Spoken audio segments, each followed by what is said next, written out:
And a very happy Monday out there to all of you. How is everybody tonight? I hope you guys are doing well. It is January 25th, 2021, and we're here for a watch-along of The Rocketeer. And some of you might be wondering, wait, The Rocketeer? Haven't you done that before? We have. Much, much earlier into the channel's history, before many of you were actually watching, before a lot of our panels existed, we actually did a double feature of Raiders of the Lost Ark and The Rocketeer, but I am happy to say we're doing it again tonight. It was picked by executive producer Brandy Parker, who I'm a big fan of. I think she's great, and she did this because she said, what better way to celebrate my birthday than watching The Rocketeer? And who am I? Well, I'm PJ Campbell, and I'm joined by Maxwell Haddad. Hi, friend. How are you? I'm confused because Why? you keep talking about The Rocketeer, Yeah. but if you look at our names, and you look at this name, and you look at this name with this clown, I think we thought we were watching Rocket Man. I'll say this. You know, it's a little bit funny. Name. No, we're this watching. Feeling inside. My friend, I'm sorry. I think that there was some wires that were crossed. I think it's beautiful that you're singing this. My gift is my song. But we're actually watching The Rocketeer. Like 1991. No. I think I nailed it. The Rocketeer. The Rocketeer, the one with the hood ornament. That's I what feel we're like I've watching. been I am ill-prepared. sold a false bill of goods, Prepared. and I don't know this what is I'm going doing really here, well. and this is anarchy, and happy birthday, Brandy. It's not Brandy's birthday. But it's for her birthday. No, it was for my birthday from Brandy, who chose it as an executive producer. Well, and then this is even more off the rails than any of us previously anticipated. So happy birthday, PJ. Brandy, great choice from all of us. And man, when are we going to watch Rock? okay, well, that's enough out of that guy for tonight. Oh, And- Well, I'm going to change my name because we're not watching yeah, what I this is thought we were awkward. watching. Hi, Sean. Hey. Okay, I need Hogue to just stop being Hogue. Sean, this is weird. What are you doing here tonight? Watching Godzilla 98. We're definitely not watching Godzilla 98, let me tell you. Weird place to do that, I gotta be honest. That's a very strange avenue to be watching Godzilla. Because I'm watching the new Gareth Evans Godzilla here. Gareth Evans never made a Godzilla movie. That would have been Gareth Edwards. Gareth Edwards, gosh Man, darn it. All right. we're just off the rails this is already a tonight, weird- and this weird just place. started. So you know what? I'm gonna have to go over to Maxwell real quick. Maxwell, do we have anything going on so that we can get this back on the rails? Yes is the answer. Yes. Tomorrow night, it is the moment you have all been waiting for. It is the first episode of the hotly anticipated new show, Book Nook. Book Nook is hosted by Dwayne Burke and myself. It is a monthly book club style show wherein we will read and discuss a book. I've seen all these posts from you guys in the chat who got a copy and read it as well, so you're ready to engage with us. I'm super excited. We are doing this at 6:30 Pacific and 9:30 Eastern tomorrow night right here on the PJ Campbell Network. And then later tomorrow night, I will be on the Rewind with Lindsay and Rachel Silvestrini to talk about tomorrow night's episode of Zoe's Extraordinary Playlist. Hell yeah. That's going to be fun. Then in Chris Clark Land on Wednesday, Suddenly Soundtracks is back with Rent. And on that episode is going to be, it's not Brandy's birthday. Elizabeth, Chris, Preston Max Allen, and the older cinefanatic himself, Robert Adams. The older twin. Yeah, the older twin. So be sure to join us for Suddenly Soundtracks on Wednesday. Then Thursday night, I can't believe it's already here. Front Center Mezzanine is back. Myself and PJ are joined by our special guest, Lance Rubin. Now, here's the interesting thing about Lance Rubin. He has worked in the theater. He is an actor and singer. He does a lot of voiceover work in commercials. He has written the script or the book, as the proper nomenclature is, for plays and musicals. But now his real focus is being a young adult author. He wrote the Denton Little's Death Date series of books, as well as Crying Laughing. So we will talk to him about his theater roots. He used to do a show at UCB. We'll talk to him about that. We'll talk to him about his voiceover work, but we're also going to take the time to talk to him about his young adult books, all of which I read and I'm a big fan of. So that's going to be an absolute blast Thursday at 7 Pacific, 10 Eastern. Then Any on relation to Rick Rubin? No. Damn it. No. Then on Friday, watch-alongs continue. Ooh. God. Wow. On Friday, we have another watch along picked by another one of our illustrious, magical, wonderful, amazing, spectacular, generous executive producers. And if you would like to be referred to like that by us at the channel, give us more of your money. You know you want to. Kimbo Bills. It is one of my favorite films in one of my favorite trilogies of all time, maybe the greatest trilogy of all time. It is the first of the Before films. Thanks to Ricardo Franco, we are watching Richard Linklater's classic Before Sunrise, starring Ethan Hawke and Julie Delpy. I adore this film. I adore the sequels. Yes. Did you say this is one of your this is your favorite trilogy of all time? It is. Sean is looking at you like he didn't even know there was a trilogy of these movies. Yes.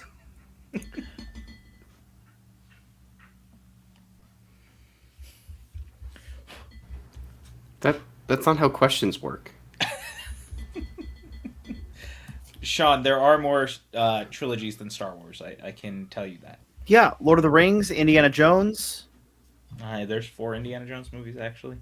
Ernest. He probably has more Ernest, Godzilla, King of the Monsters, Godzilla 14, and Godzilla vs. Kong, Kong Skull Island. It's a great trilogy. Okay, well, enough out of you for that. Have you seen these films? Of course not. I've seen every film that I named. Yeah, and I love the good majority of them. What's your point?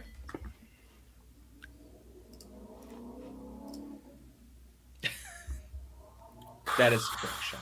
All right. Do we have anything else going on, Maxwell? This is how we're starting this watch. Saturday, PJCN Water Cooler Chat is back for WandaVision discussion. We'll be talking about episodes 3 and 4 because we had to cancel last week's episode. So join us for that. I think we'll be joined by Dwayne and Jake Berlin and maybe some other special. Yes, Sean. I was doing the WandaVision sign. You know, Wanda goes like this when she does her spells. Then Saturday night over on our Twitch, Pokemon Randomized Adventures are back with quite an array of fine-looking people. Ellie, Kristen, some asshole with the beard, Chris Clark, some asshole with the beard's better half, me, Brian Avocado, and Pajukin himself, PJ Campbell. That's going to be a blast. Of course, Sunday is Unwind. After, if you didn't watch yesterday's Survivor Island for the Office episodes, I know it was long, but it was an absolute blast. We were joined by Late to the Party. We picked our top 10 favorite episodes of The Office. I love that show. I love talking about it. And boy, did we talk about it. Yes. Boy, did we talk about everything it has to offer. You know? What did you think, PJ? I mean, you were there sort of as an omniscient narrator. I thought it was a lot of fun. You guys made me realize how much I need to go back and revisit The Office. Like, just hearing you guys talk about it, there's episodes obviously that I knew very well because those are the ones that stick out in my mind, but there was others that I was like, I don't really remember those ones, so I should go back and check it out. And, you know, it's probably about time for me to go back into the series, and hey, what a perfect time now that it's on Peacock, right? I agree, and I really find it to be a show that is infinitely rewatchable. Mm-hmm. Infinitely. I feel the same way about Parks and Rec. So that's they're very similar. You know, same team. One final announcement, and you probably saw this if you're in our Discord or you follow us on Twitter. But we do this other show on the network that continues to get crazier and crazier and sillier and more nonsensical. And I can all but assure you, and it's not this watch along. No, that our newest episode is just as crazy and silly as you've come to expect. Box is back with our new episode, Box, Bath, and Beyond, featuring a silent special guest. We're going to leave that as a surprise. If you can figure out who it is, good for you. Our goal is to have that to our patrons by Friday. And yeah, I know we're supposed to do an episode a month, but this episode will probably drop for the public next Tuesday, which is technically February. So we'll just end up with 2 episodes in February. It's okay. It's the beginning of the year. The holidays were busy. We're all a little busy. But with that, I'm super excited. I can say I'm very pleasantly surprised with how great this new episode of Box is, right? Well, I think we could also, and I think we could also tell everyone that part of the reason it was pushed back was scheduling our silent guest was a bit hard. He's got a really rough schedule with everything going on he does so many podcasts and so many, I don't Sean, want try to not to show our venues. hand. I don't want to give away who it is, but when I was a child, my mom had a hairstyle that is referred to as the bob. Yeah, It's when I really was a Would you guys child, my like parents to go hang out at a mall later? I just my would parents love to wouldn't know. let me watch things involving this person when I was a child. Mm. They thought the donkey show was inappropriate.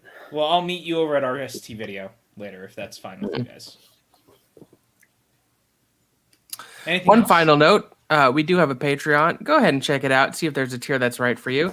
If you're an executive producer, you get to pick a watch along, and that's what happened tonight. Thanks, Brandy.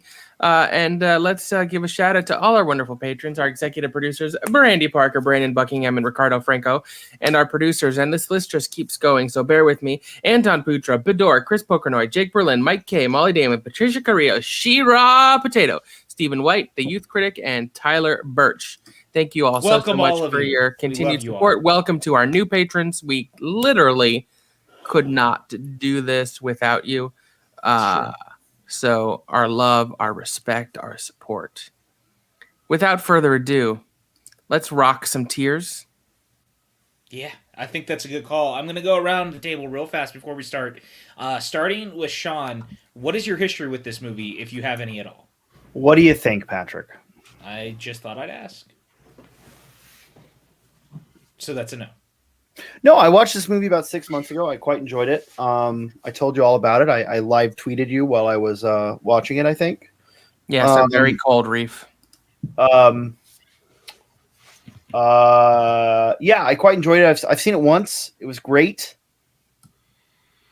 And you're excited to revisit it again? I don't think it's like top 10 comic book movies of all time. All right. Well, that was good to see him. So with that, we're going to go ahead and go over to Hogue. What about you, Hogue? What was That's your... I mean, am I going to be excommunicated if I say the wrong thing too? Oh, jeez. The stakes on the watch-along just keep increasing, PJ. You guys are mad with power. That's for darn sure. Sean, I don't know. Did you have a point to finish? That disturbing image in front of you, I don't want to step on, but... No. Well, okay, cool. Because my whole history with this movie is that I have none. I've never seen it, but it's weirdly Joe Johnston is the kind of X element to this that I've always been fascinated with, because all of his films, most of them I've seen as a kid, like Honey, I Shrunk the Kids, even up until Jurassic Park 3. Being a big Jurassic Park fan, I was always a huge fan of the third one, even as a kid. Me and like too. growing up, it still kind of like sits well with me. I think that's a pretty lean movie. I would just like to note an epilepsy warning. That's just how Sean's world looks around him. He can't help but create an air of mystery. But yeah, no, the first Captain America, like his whole filmography, I find very interesting, and the fact that this is kind of one of the outliers that even before it seemed like it existed weird outside of like now the Marvel Cinematic Universe. But I'm excited to kind of see another one of these isolated, just like little stories of a superhero. I don't know what the world is. I don't know like how epic it is or how big it is, but I don't know. I'm ready for some old fashioned adventure. I think that you're in for a treat if that's what you're looking for. What about you, Maxwell?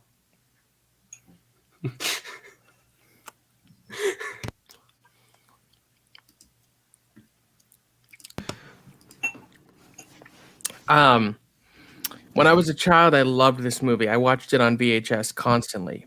However, I don't think I've seen it in about 20 to 25 years.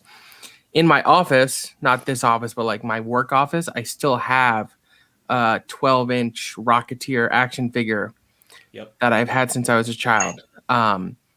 It's been something I've been wanting to revisit. I own it on Blu-ray, and I just never got around to rewatching it as an adult. My expectations are high. I know that the score by the late, great James Horner, is that pronounced right? James I Horner? believe so. Is spectacular. I know that one of my favorite actors is in it, Mr. Timothy Dalton. Ooh. And I also know that one of my other favorite actors is in it, Miss Jennifer Connelly. Ooh, I'm learning all these things. This all gets me excited and tingled for this movie. So yeah, I'm excited. I'm ready. I know it's PJ's favorite superhero movie of all time. It is. Which is I feel like you should get a Rocketeer tattoo, PJ. I've definitely considered it on more than one occasion. Look, my history with the Rocketeer is this. I grew up loving the movie. It was one of my favorite movies on VHS as a kid. And then when I started getting into comics, it was one of the first comic books that I ever got into. I'm a big fan of Dave Stevens and the world he created, the late, great Dave Stevens. He was incredibly talented. He wrote it and did all the art as well. He was a one-of-a-kind talent, and the world that he created within the comics, I think, is something that Joe Johnston replicates with a lot of beauty and a lot of grace, while also making the necessary changes that had to come with making a movie adaptation. Things were changed because of certain characters that were used, and a little bit toned down because it was a Disney film at the time. The Rocketeer comics leaned a little bit more adult at times, and so they moved away from some of it, but at the same time, it all worked, and I'm super excited to revisit this with you guys. This is a completely different panel than who we had on for the first watch-along, so I can't wait now to sit down and watch this with you guys. Two of you who have basically... Maxwell, who hasn't seen it in almost 20-plus years, and Hogue, who's never seen it, and Sean, who saw it about 6 months ago. So I'm super, super hyped. Are you three ready to watch the movie? I like October Sky. Also, and Jumanji. I forgot to bring that up. I literally said Jumanji, and you agreed. I barely listen to any words that people that aren't me say. He also, in a very weird thing, did all the reshoots for Nutcracker and the Four Realms, and fully took control of all post-production and editing. So it's almost more his film than Last Hallstrom. It's the rare case where they both get director credits, but they weren't originally co-directors to start with. That doesn't happen often. Yeah, pretty much. Weird. Very weird. All right. So with that, if you've never been here before, welcome. We are so happy to have you on this brisk Monday evening in January. If you are a repeat offender, we love you. Welcome back.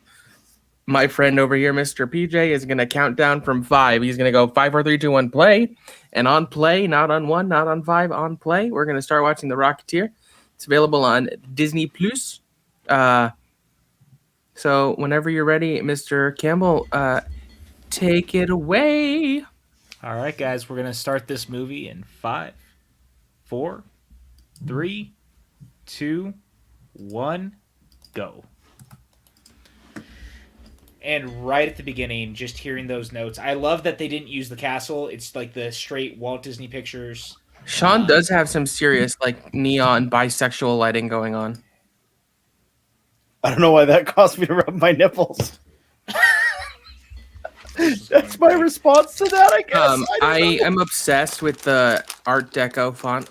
Me too. I just think Art Deco as a designing element is just always great. And I love the poster for the same reason. If you've never seen the original poster of it, it's great. I think Disney at one point even had like a Boba Fett version of that they sold, or there was fan art of it. Because Joe Johnston is already giving me motherfucking chills up and down my spine. It's also very cold in my apartment for some reason. This might be my favorite. Well, you are in New York during the winter. I mean, yesterday it wasn't this cold. Alan Arkin. Yeah. Oh man, I'm just gonna be surprised by all the players that are on this. I think this movie has a fantastic cast, and in the years since, because Dave Stevens only did 2 runs of the comics, there's been a resurgence of the comics over the last decade or so. At IDW. When people talk about the most beautiful actresses, Jennifer Connelly is not given enough respect. I don't disagree with you. She is stunning. What were you saying, PJ, about Dave Stevens and his run? Yeah, he only did 2 initial runs of the comic. One was this one, which was the original Rocketeer run, and then there was the Rocketeer Takes Manhattan, essentially, and he crossed over with the Shadow. But there's been resurgences since, and one of the things that I always liked in the comics, which was cool, is that every version of it, he would end up basically crossing over with characters from, like, Doc Savage in the Shadow, but they never named them because they didn't have the rights to do it. Mm-hmm. You just had to know who they were, but they've, like, gone to Skull Island in some of them and had like Huh. Kong, but they never say who it is. And I've kind of liked that pulp narrative is continued. It's very interesting, but I really like that with this one specifically, they really went for a very interesting approach to the comic of like that first 5 issues. Well, that sounds like such an old-fashioned thing that we're now just getting around to. It's like when I see Batman crossover with TMNT, it doesn't feel weird in the sense of that feels like a throwback to the old days where they would just do that, of like different Right. properties would just experience the world, and having a character that is airborne in this kind of way, like not knowing anything, but it does sound like a logical fit to like, no, he'll visit other folks or like cross over, and like he has skills that they can use. Totally. Was that Alan Arkin with the hair? Yes. Because that is the greatest special effect I've ever seen. In Oh, my this was life. executive produced by Larry Franco, who is Tim's great uncle. Oh. I don't know if you're telling the truth or not. Neither do I.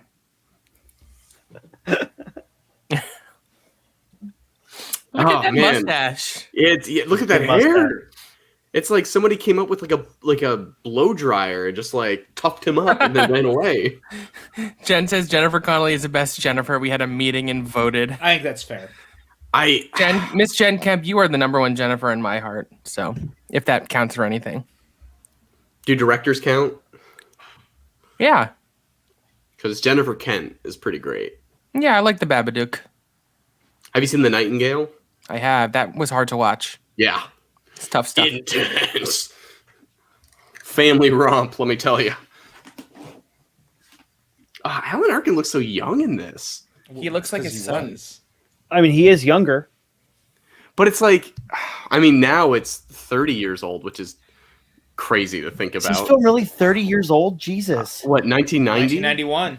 Yeah. Yeah, I think it's. Is this film older than what year? What month did it come out, PJ? I want to say June. I can tell you. What an interesting shot on the plane.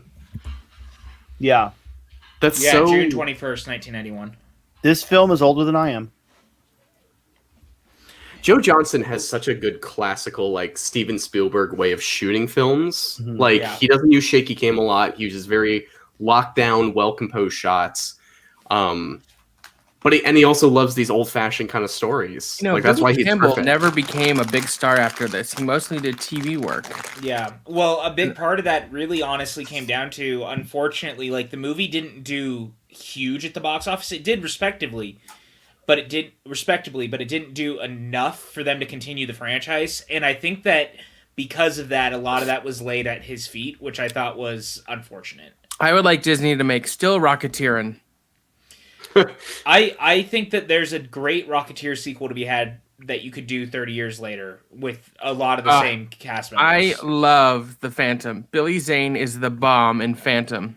I would not be against it. I'd also really like to do The Shadow with Alec Baldwin. I'd love to do a lot more. Who knows what evil lurks in the heart of man? The Shadow knows. I have to watch both of those for reasons, so I'm in. But it's also those Reasons. three movies. Like as somebody who never really saw these as a kid, were always in the same rotation as like knockoff superheroes. But Rocketeer always seemed like the one that just kind of like held up in like pop culture. Like everybody looks back at Rocketeer with reverence. The Shadow and like the Phantom always seemed to kind of be like, you know, okay, but not great. Having not seen them. I wish that Rocketeer and The Shadow got more love. Rocketeer, like to your point, seems like people have come around on it. And again, a big part of it, I think also it helps that IDW actually did stuff with the property for a little while and things like that. But Disney also, like, for the longest time, kind of pretended that they didn't have anything to do with it other than having the score play through Tomorrowland at points. Like, in Tomorrowland proper. But then... That's interestingly specific. Yeah, but then after a while... they seem to embrace it a little more as like superhero stuff started really taking off. But even like their 20th anniversary Blu-ray that came out a couple of years ago, like, well, I guess 10 years ago now, but it came very bare bones for the most part. Like they didn't do any special features or anything. It's such a weird thing because this movie deserves better, I feel like, as far as that's concerned. But also shout out to them for doing a 4K transfer of it, which they also didn't have to do. But it's also we live in superhero mania. Like it is not beyond like even Disney Plus getting a show or like its own like version of the Rocketeer. I think the clout of it has only grown over time. It just takes a director like Joe Johnston to develop it. Yeah, Mike, I think that that's still in development, but I think theirs is going to be more of a direct sequel, like within the same time frame and stuff like that. Whereas if I was doing a sequel to The Rocketeer, I would arguably bring back the cast that's still acting and try to do something a little different. Preferably, I would do something set during the Cold War and have the Rocketeer doing like spy missions in Russia and dealing with the Russians getting the jetpacks. That would be what I would do, but I think they're going to do something a little different. I'm still excited for it, obviously. Anything more Rocketeer is not a bad thing for me. These practical effects are great. They just crashed a plane. And I agree with you, Reefism. I want the Shadow to be made into literally anything at this point. New movie, new TV show, anything. The Shadow is a great property that needs to be used.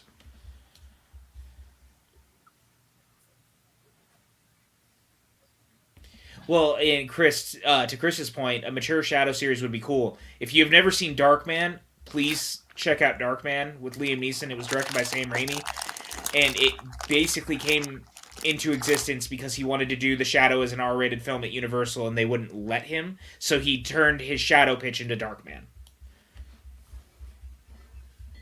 I love the FBI agents in this. Like, it's so old-fashioned. It's so like gumshoe, hard-boiled detective. Just like, hey kid, you want another sockin and a hard-boiled egg in your shoe? Well, we're gonna beat it. Don't you worry. Like, it's shocking at how well Joe Johnston was suited for Captain America. Like, it's still crazy they got him for that. Well, I mean, and that's like they talk so much shit about the MCU sometimes online.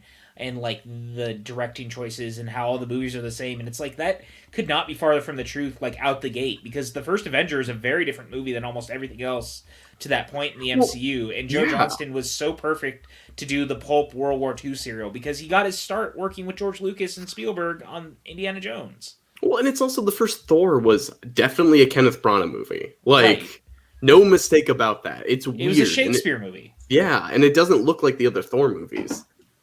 And like Joe Johnston brought the earnestness, which is what I'm already feeling with this one that I love. Do you guys feel like that holds up? Do you think that the first Thor movie holds up? Yes. It's not bad. I haven't seen it in a minute. I'd imagine that it has the kind of same flaws you'd see with like any early origin movie where it's like, you hit the beats well. Chris Hemsworth really carries that movie to the end point. Him and Natalie Portman. Yeah, I think Portman's good, but I was also Tom Hiddleston. Tom Hiddleston. Hiddleston too, but he had hair. I don't know, yeah, but that's there he is, John Locke with hair.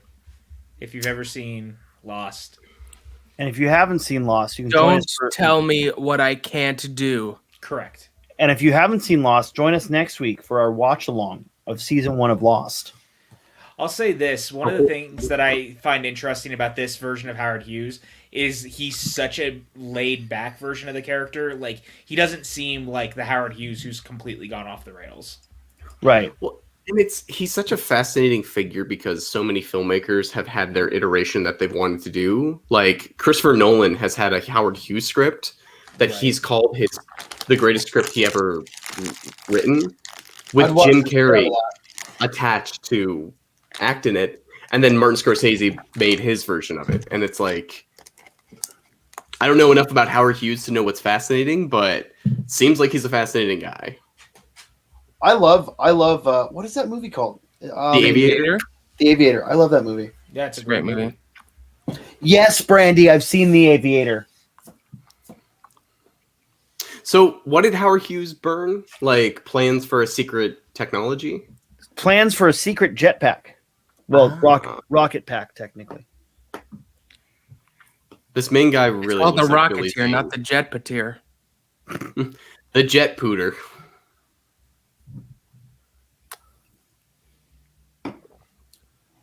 Is The Aviator streaming anywhere? Is that a watch along movie? I mean, I would be down to do it as a watch along. I like that movie. Isn't it a little long? I remember. It's a Scorsese movie. 3.5 hours. Yeah. It's 250 actually. Oh, okay. I could have this guy's hair. Currently streaming on Cinemax. I couldn't. I've tried.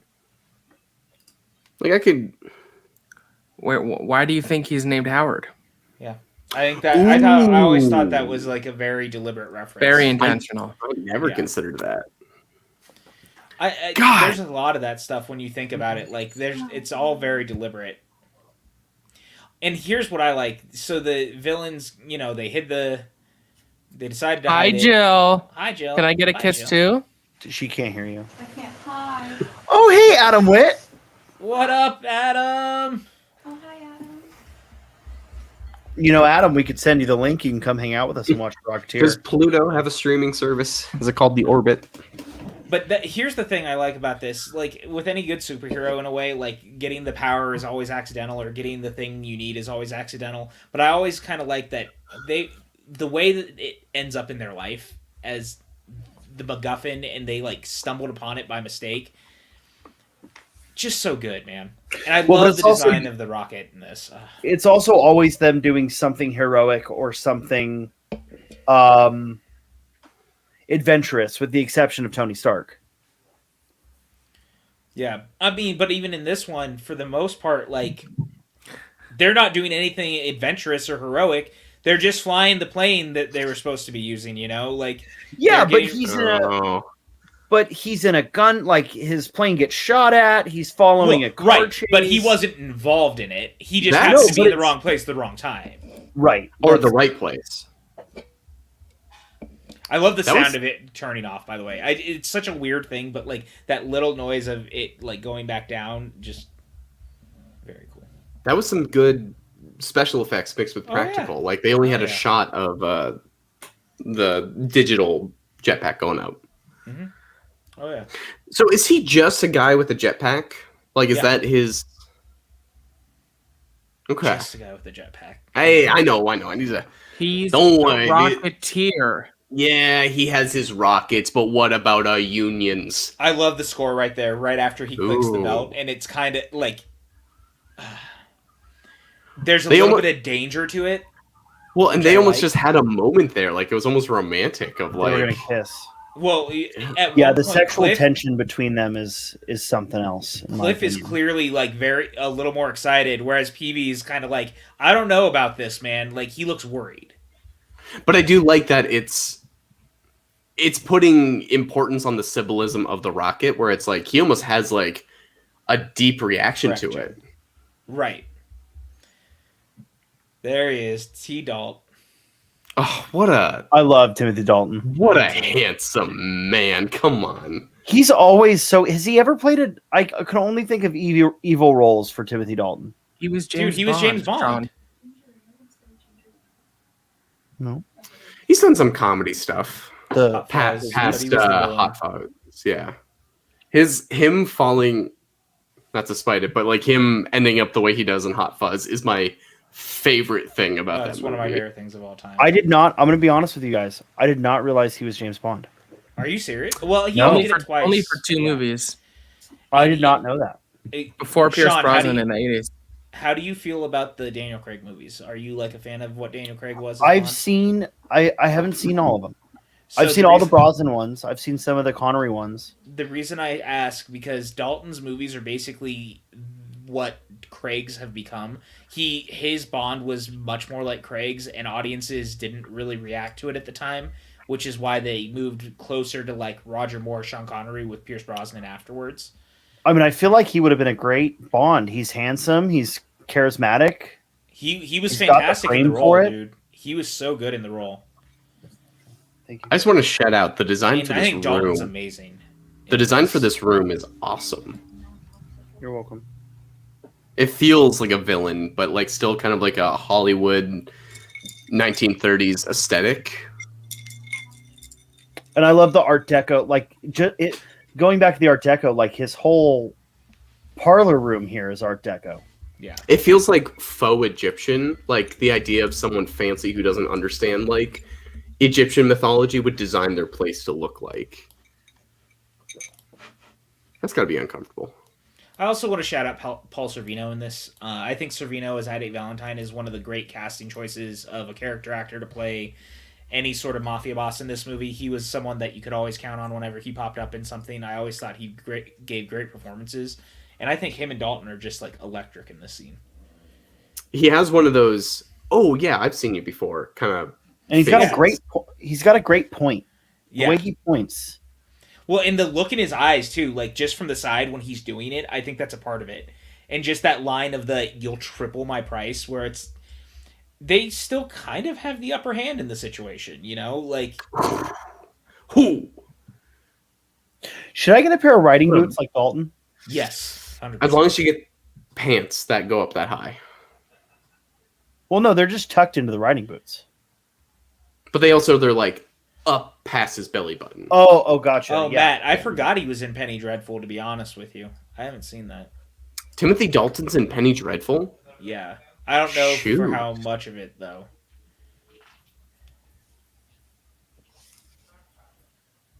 Lothar. I love that even in a way, like, there's, with the villain, they kind of create the Bond henchman with the Bond villain, similar style and stuff, which is always kind of fun. That's why they got the statue? Yeah. Hey, what's up, David B? David see B. you, Bram, bram, bram, bram, bram, bram, bram. I love this, though. Like, what a brilliant way for them to try to figure out how to actually use this by using a statue. Whoa. And seeing what it can do. Whoa, that's a cool effect. It's a great effect, man. Like, it looks good, and I'm not certain how they did it, other than having a crane probably up top. Well, and I think they're, Or actual rockets. Again, Johnston really comes from the school of Spielberg and Lucas. It's a lot of practical effect work. It's a lot of good ways to hide the magic, if you will. And I love that shot of it disappearing into the night sky. Yeah.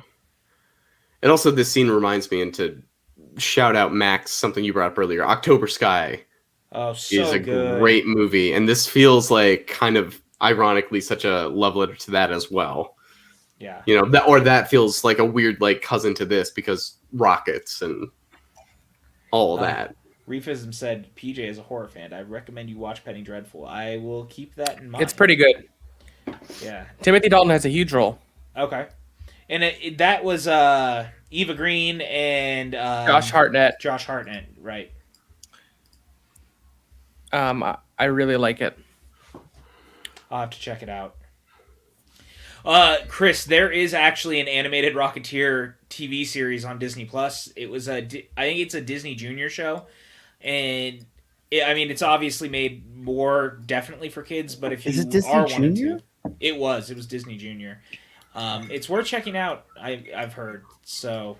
I'd love to see something animated with the Rocketeer, like more akin to the comics. Don't get me wrong, but I don't think that Disney is bound to do that because like.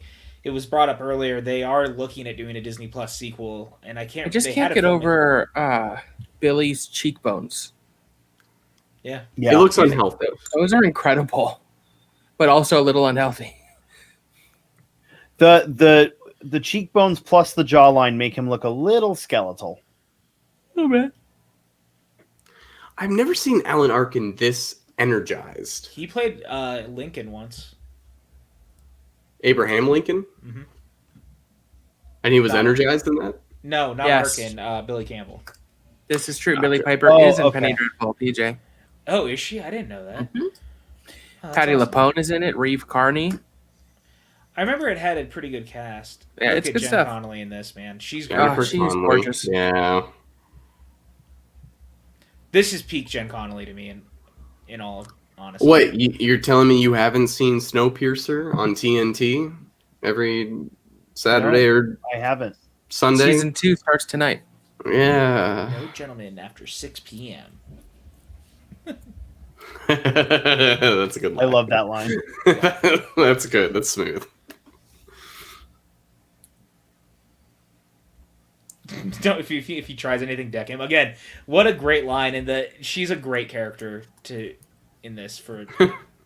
Yes, Warden. Oh, so good. Oh, she's an actress. She's in the aughts. Oh, I forgot about this. The whole sequence with her on set. PJ, it's on Netflix. Yeah, I want to watch it, Mike, especially because I'm a huge fan of David Diggs. I just haven't gotten around to it yet. There's a lot of Yeah. content. Have you seen them? Have you seen the movie? Many Yeah, times. I love the movie. Oh yeah, I love that the movie's movie. great. The show had some behind Any movie stuff Bong that Joon Ho threw has me, made but is great. yeah, I do want to check it Oh, out. I didn't realize that was him. Yep. That's the guy that did Parasite. Yeah, Parasite. Jed said, I just watched the premiere of Snowpiercer. Can't confirm Connolly is still hot as hell. Perfect. Yeah. She's also great. She looks great in Alita. Yes, she did. Damn it! I was just about to say Max. Come I on. haven't seen that. And that You would movie like is You it. haven't I'm seen shocked Alita, you haven't Sean? You seen would it. dig the hell out of that. Yeah, I know I would. I Alita liked Alita. rules. A ton. Dude, too. I still haven't seen the second Blade Runner.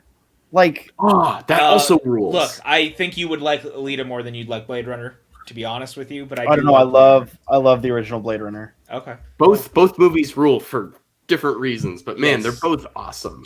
I Blade mean, Runner's in IG now, right? No. You can't be asking me that shit on air right now. God damn it, Sean. Oh, This is how an empire topples. well, you answered no. If I had asked you a movie I that wasn't forgot. there, This it'd be is how different. democracy I forgot we were dies live. with poorly timed questions.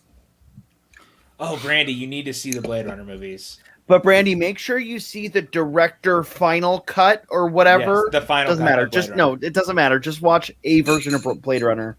So PJ and I were theorizing recently that because Rodriguez's new movie "We Can Be Heroes" was such a smash on Netflix, and he's making a sequel, and Paramount has been very open with teaming up with other entities, that he may be angling his relationship with Netflix to have them co-finance or make an Alita sequel. It's between that and or the other theory was because he's also with Disney and it was a Fox property, that he could be angling the fact that he's working on the Boba Fett series, that he Yep. could use it as a Disney Plus leverage and finish it. I could see a sequel happening in the next 5 to 6 years. Yeah, it'll probably be a show if it's not a movie, and that's Oh my totally God. fine too. As long as he gets to continue it, I think that he'll be happy. He seems really gung ho about Jeez. it. Like he I really forgot wants about to. this guy. Dude, Lothar's great, and I love the makeup. A very Dick Tracy makeup. I totally forgot this guy. Yeah, it's 100% Dick Tracy type makeup. This guy's creepy, but I do also want to put into the Alita conversation. James Cameron produced the first one, and whenever the next 8 Avatar sequels come out, like he'll have the clout to like. Well, and now again, he's with Disney's pocket. Disney. Yeah, Well, he was going to Right. make it for a while. right. Similar to we've seen lots of stories like that where the actors or the filmmaker was going to do something. Eventually, he produces it and hands it off to someone else because he trusts. But like, kind of wish that it still happened with The Hobbit, but I digress. that guy was insane. That Scream. To Chris Taylor's comment, I don't think Alita would go on HBO Max No, Disney Plus or Netflix is what we're saying. for Alita. Yeah, because it's a Fox property. Disney owns Fox. Oh, That's what I don't we're know saying. because it's Cinemax owns the Alita rights right now, but I guess by the time it comes out, it would change, so it doesn't really matter. They just They have the yeah, television rights. That doesn't television mean they rights. own the rights. Yeah, it's Soggy. It's still owned by Disney, and Disney Plus Disney's apparently even seen the fan fervor. That's why Rodriguez came out and talked about it recently. Oh my Because- God! It's character actress Margo Martindale. Who? I've seen her. I do know her, and I do like her. Wait, do you guys not know who Margo I do. Martindale is? Okay, yeah, I've seen PJ, her of course. before. Yeah, I think she's one of the great character actresses, and this movie's full of great character actors. Like She's incredible. Look She at won an everyone Emmy in this, for man. Justified. She's on The Americans. Yeah, She Never plays seen The herself on Americans. BoJack. She plays herself on BoJack Horseman, and they always call her character actress Margo Martindale. That's good. It is good. I love everything about.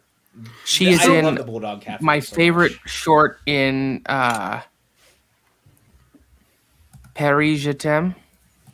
If you could go to one fictional eatery or like bar, what would it be? The diner, which is a real life diner from When Harry Met Sally. It's Katz's We- Deli, bro. Yeah, that's Katz's Deli. Yeah. So PJ and I there. have been there. I mean, I had it literally for my Christmas dinner. I had them ship their. Well, meal. that's where I go. Oh yeah, Patrick, I forgot. it's okay. She is I didn't Bob know it Eagle was in the Katz's DuckTales. Tale. That or Katz's Willy Wonka's candy store. Tale.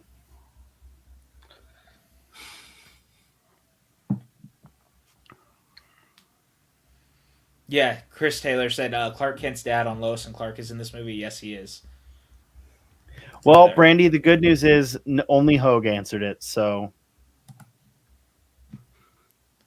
I do think that I'd probably go to the Bulldog Cafe. If it God existed, damn I'd it, Patrick! go. You have to save it for the AMA. I can answer other shit when we get to the AMA. But we're talking about the Rocketeer. You asked the question. I answered the question. Dick. Got a point. Oh. You did. You're right.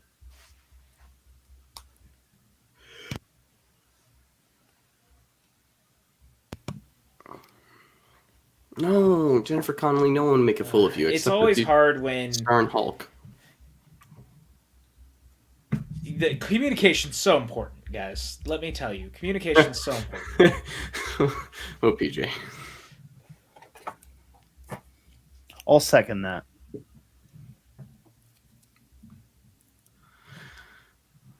I don't like the cut of this guy's overly masculine jib.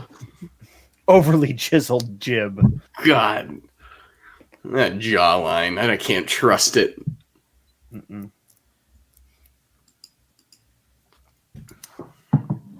You kidding me? I hide my jawline. Anyone who doesn't hide their jawline, I worry about. That just the go after her, you dope. Like, what the fuck are you doing? Go and like act.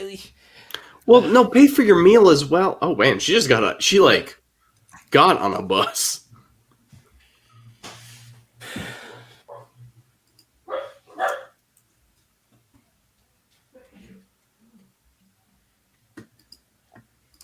If Cliff just learned to talk and be a normal human being. Is Cliff the main guy? Yes. Yes. Okay, good to know. Don't worry, Hogue. They never really give you names. But that's also They like say it I once have. and then. That's my thing when it comes to a lot of movies is that they can say it 8 times and it'll take 30 for it to sink into my head. See, here's the thing. He shouldn't have gone home first. He should have gone and tried to catch up with her. Yeah, I mean, she has an 11 o'clock curfew. Come on. Oh my god.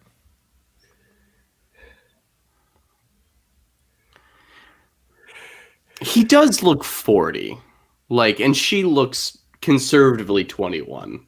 Does he look 40? No, he does not look 40 at all. Look at him. I'm looking I mean, at he him. He looks like a Mike Kalinowski 40. Yeah.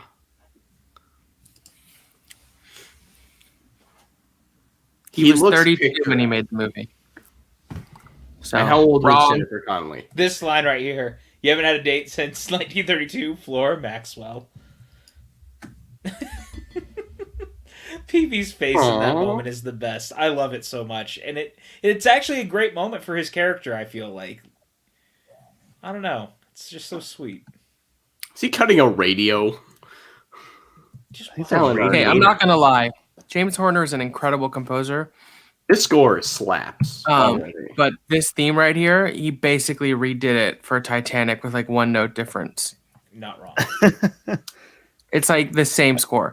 Then again, if you like spend a lot of time listening to any composer, they all eventually repeat themselves because there are a finite amount of notes that exist to play on instruments. Mm-hmm. You think so? I'm listening to it. There are a finite number of notes. No, but I mean for this compared to Titanic, That one Granny, little bit that is movie very take away similar all the to time. a part of Titanic. Yes. I know the Titanic score pretty well. Yeah, the Field of Dreams score is remarkable, Stardrew. I agree. I love this. It's such clearly a nod to the the Adventures of Robin Hood film, starring Errol Flynn. Errol Flynn. Errol Flynn. I've always loved this. I just think it's such a I love this whole sequence, and it really does feel like a 30s movie to me. 7 notes.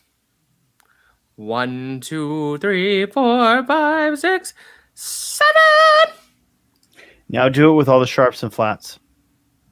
1, 2, 3, 4, 5, 6, 7. Sorry, I'm in a weird mood, y'all. Acting like Hey, you're now. not acting. Hey, did you I'm see having how a- this You're in a watch-along weird mood. started? I had a light show to start this show. Having a hard time Joker, yes, watching the Prince of movie. Pride. Patty said this makes me want to watch a Robin Hood movie starring Timothy Dalton. That'd have been dope, actually. What was the last thing he did? How about Robin Hood with Timothy Dalton as the villain? I'd be cool with that too. Remember when Timothy Dalton was in Chuck? That was great. I forgot that. It's one of my favorite arcs. In that Last thing, so Timothy Dalton does a voice on Tangled, the series. He's also on Doom Patrol. Yeah, he is. He's great in Doom And Patrol. he's in Toy Story 4. I love Mr. him in, Prickle Pants. I love him in Doctor Who. Yeah, as he was great in Rasputin. Doctor Who. Yep. Wait, how did he get onto this set? Like, you have to be let onto the studio. It was the live. 30s, bro. Yeah, not in the 30s. All right. You're I thinking can see too it. 21st century. Yeah. Look, Pat, It's not like Just- security existed before. just trust then. us. In the 30s, I know you're a little young to remember, but in the 30s, things were different. Brandy, I love Sean, Chuck how too. can you say that without your arthritis giving over? Oh man. Also, Joe Johnston, you know that wouldn't happen. How goofy of you. Hey man, anything can happen. Anything can happen. You know that. The poor director, that moment, God. he just sounds so defeated. That's He's good for the doing so blooper much. reel. Yeah, but he almost killed the actor, you know. Nah. He's washed up. Neville Sinclair is also such a good name for a 30s actor. I love this, by the way. That he's been stabbed. And his response to it. Did I think I was stealing your scene?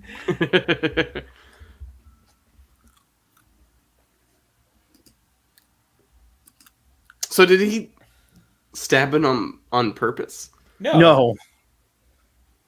He's the bad guy. Yeah. Oh no. Cliff just keeps making things worse, doesn't he? Hey, what's up, Kale?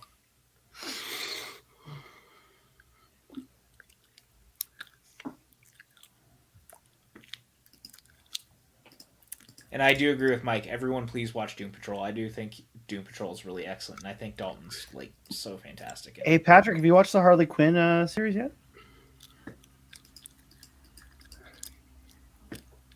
Which Patrick you talking to? Campbell? I'm sorry, I don't know who you speak. Man, we're in a weird mood for this watch along. That's for darn tootin'. No, Sean, no, I have not yet. Aww. See, it is a closed set. Closed set doesn't mean closed lot. That's why locks exist. Security guards. Look, Hogue, you would understand if you were on a movie set in the 30s. You got me there, Shaw. You got me. I can't argue that logic. Okay, that's unnecessarily rude. Timothy Dalton. I love scenes where people just try to walk through somewhere and crash into everyone. Yeah. Yeah, there is something very like anxiety inducing about that for whatever reason. The best version of that is Airplane with the pilot trying to get through and everyone's trying to offer like Oh yeah. different organizations for them to join. Oh, I doubt it's going to be Jennifer Connelly. Jeremy said there was a man. rumor about a Batman animated series sequel returning on HBO Max. I'm assuming because of Harley Quinn's success. I actually don't think it has to do with Harley Quinn at all. I think that there's just been a fervor since they remastered the show in HD.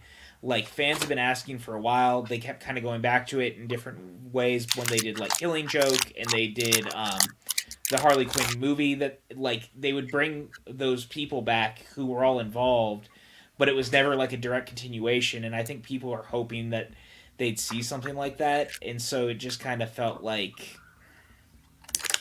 I think that they're trying to ride on it, especially now that like they know nostalgia's all the rage. That's why Keaton's coming back as Batman and Flash, right? Like they know that they're playing to the people who are going to pay for HBO Max, and that a lot of it is people like us who are nostalgic for stuff. And Batman the Animated Series ending up on HBO Max in the last couple of weeks was huge, and people got super excited, and I'm sure people are watching it. So I think that plays a part in it. It's just so fascinating how much that like the trends of movie trends like line up with both DC and Marvel, of Captain America Civil War coming out a month, like 2 months after Batman v Superman. Right. And now like we have Spider-Man 3, which is, as much as it's just going to be cameos and different like pop-in like faces from the old Spider-Man movies, is kind of in line with Flashpoint, and like we'll see how those line up like production-wise, but we're all moving towards the same kind of like ubiquitousness, and like, but now HBO is really like focusing on HBO Max, or Warner Brothers is focusing on HBO Max. Right. And Disney has Disney Plus, with WandaVision being a roaring success already. Like, it's fascinating to see how that's all going to progress. Soldier is just a couple of weeks away. And then Loki, like just after that, like Loki's going to be so good. I'm so excited for that. I'm so fascinated to see how this all plays out. It's going to be so interesting because I feel like the obvious one that stands out between all of this is Falcon and Winter Soldier, just because it's clearly going to be the only show not dealing with multiverse stuff while a lot of other things are happening all the time. But that like, one I'm pretty certain is going to prove that like they have a budget. Like, no, I don't disagree. I just think it's funny because Spider-Man, WandaVision, Doctor Strange in the Multiverse of Madness, Loki, they're getting weird. Yeah, they're getting weird, and then there's going to be Falcon and Winter Soldier in the middle of it, where it's a lot more grounded. It's just kind of funny to me. Which is so like, and then you look at like the Disney like panel announcements of Kevin Feige having like Armor Wars in conjunction with Miss Marvel, and it's like then you have like Moon Knight with She-Hulk. Mike, like, yeah. Do you think Diggle is going to be on Green Lantern Corps? Oh, I hope so. I hope so too. That'd be good. He's great. He was like the best. He's the best part of Arrow. He's up there for sure. And I always sort of felt like he was going to become a Green Lantern, which they sort of hinted at in the end. So, what do you think, Mike? This is honestly maybe one of my favorite sequences in the entire movie. This is one of my favorite action beats in any movie ever. Just because I think it's so fun and so thrilling. And I love that it's kind of in the middle of this, bigger... Air show. I did hear we're going to see him in Superman and Lois, which I'm really looking forward to. That trailer was excellent, I thought. Yeah, I thought that trailer was like... And I'm excited for Super Bowl to come back, even though I'm sad it's ending. I hope they end it well. I really need to go back and watch Crisis, or whatever the last crossover was. Yeah, I've seen every episode of Arrow. It's so good. Honestly, I think that Crisis is excellent, and it works as a 5-part movie, which I think is even better. I think they put it out on its own Blu-ray release too. Well, it's got its own Blu-ray in Arrow season 8. They put it on its own disc, so I bought season 8, so I'd have the funny part. If you wanted to go watch it now on streaming, some of them are on Netflix, but then the Batwoman episodes on HBO Max. It would take like a puzzle to put it all together. That's kind of the problem. It's like I want to go back and watch it, but I have to like figure out where everything is. No, like I said, just get Arrow season 8. It costs like next to nothing, and it's all on one disc on it. Woo! I love the effects work. I love everything about this, and the score with it is just so good. So my favorite Arrowverse show is actually Legends of Tomorrow, and then Arrow is my second, and then Supergirl. My number one is Constantine, and then it's Legends for me. I don't really count Constantine. I don't count Constantine. How do you, I mean, Legends is a direct continuation of his story. Yeah, he's directing an episode of Supergirl this year, I believe. My number one is My number one is The Flash. I like the Flash too. I like all of them. For the I most haven't part. seen any of them. Look, I just like the that it starts out with. That's it. You know, I like that they On the try and Flash. see how many different characters Tom Cavanaugh could play. Yeah. It's all part of the show. It's Turbo Man. This score is so Use great your with it, jetpack, man. Turbo Man.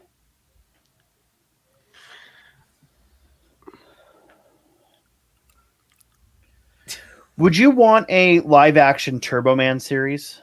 No.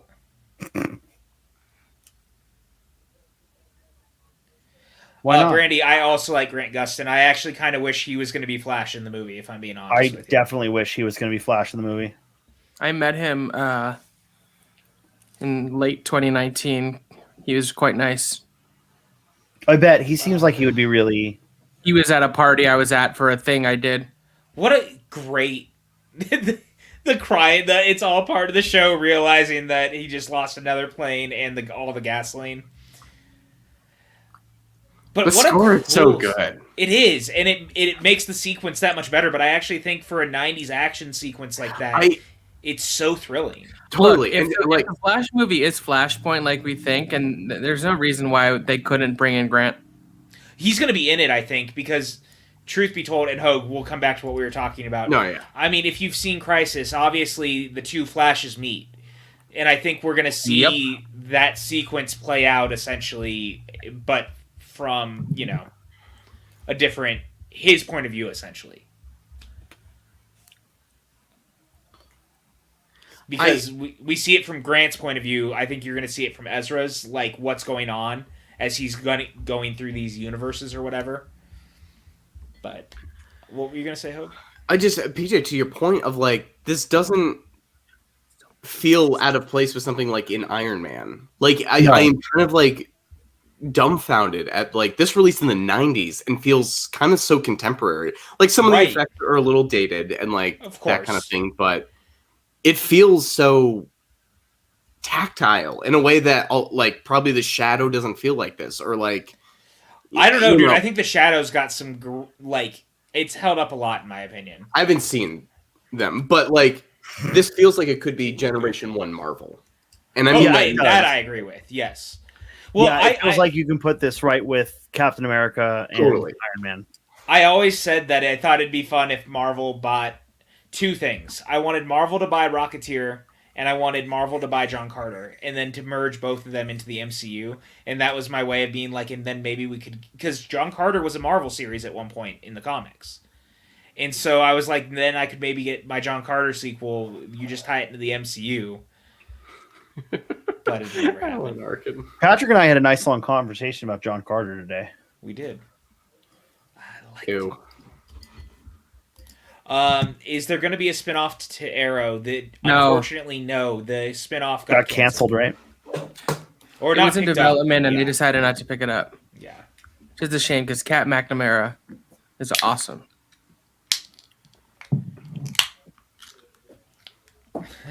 I wish that would happen. Disney no longer owns the rights. The rights were given back to the Edgar Rice Burroughs family. Oh, really? Yeah, so they're gonna see what they can do with it. They independently own the rights again, so I'm curious. Stay tuned to this page, Brandy. You never know. Just saying.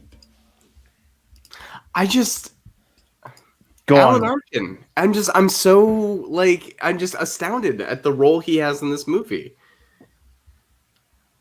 Whoa. I love that. And what a brilliant way for them to get away. Just have him use the rocket jetpack and just, you steer. Go ahead. That one's a little much on my silliness quota. Really? Yeah. It doesn't You like bother me. Star Wars, bro. I know. The popcorn eating is a little silly, but I like that in terms of setting the powers of what can this guy do?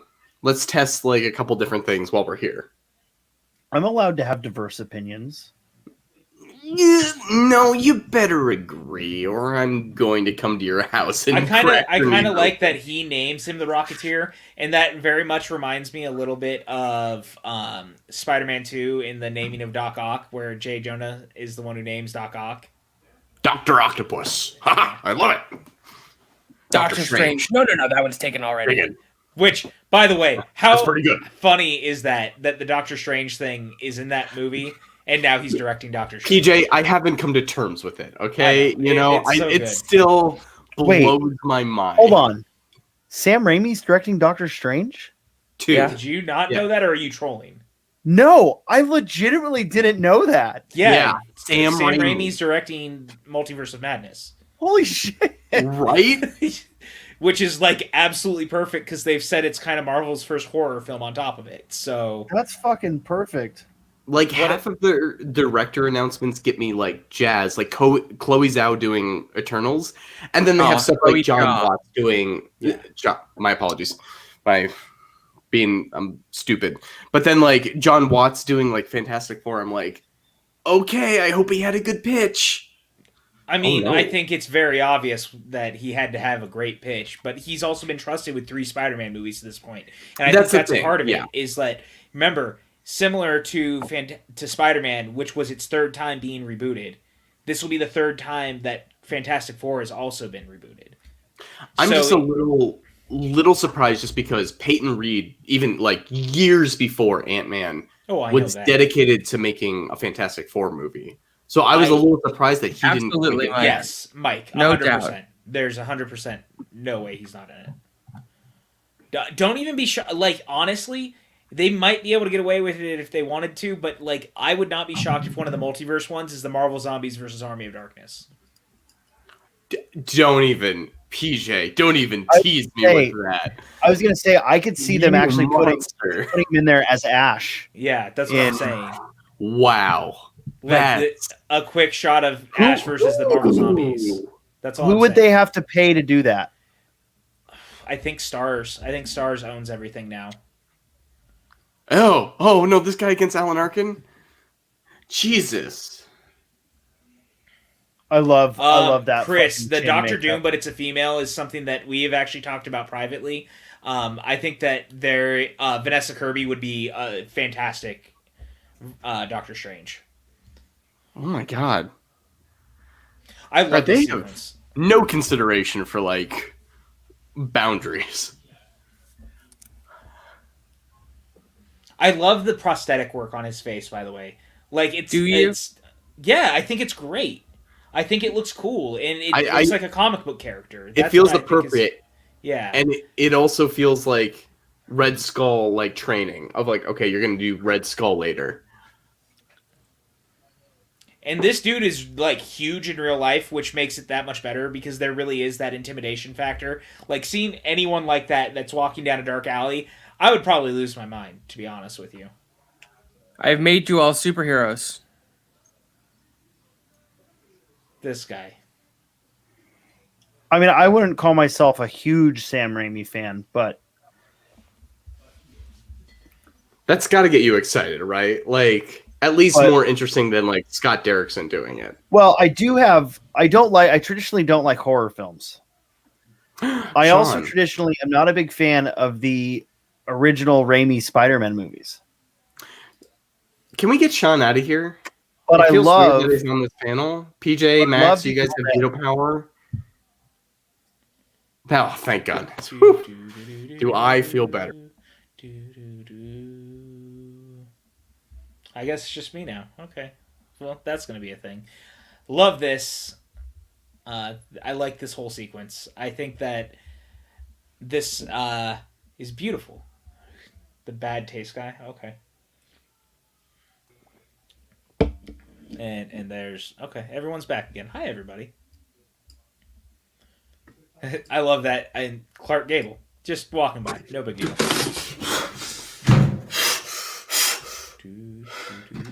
Wait. Is that Melora Hardin? Is that Jan Levinson Gould? It is. Yeah. Which is why she plays like... What episode is it where she actually dresses up like a lounge singer? Remember? In Threat Level Midnight. Yeah, that's what it's a reference to. That is Jan Levinson Gould. Wow. Yeah. Where did I just go? Hi, welcome back. You went into what we call the tray. See, down below the video, there's a tray of other videos. It was slimy. And but also pokey. She looks gorgeous in that. Yeah, dress, Chris by the Clark way. leaves stuff down there, and sometimes it doesn't age Gratuitous well. Boob shot. All right.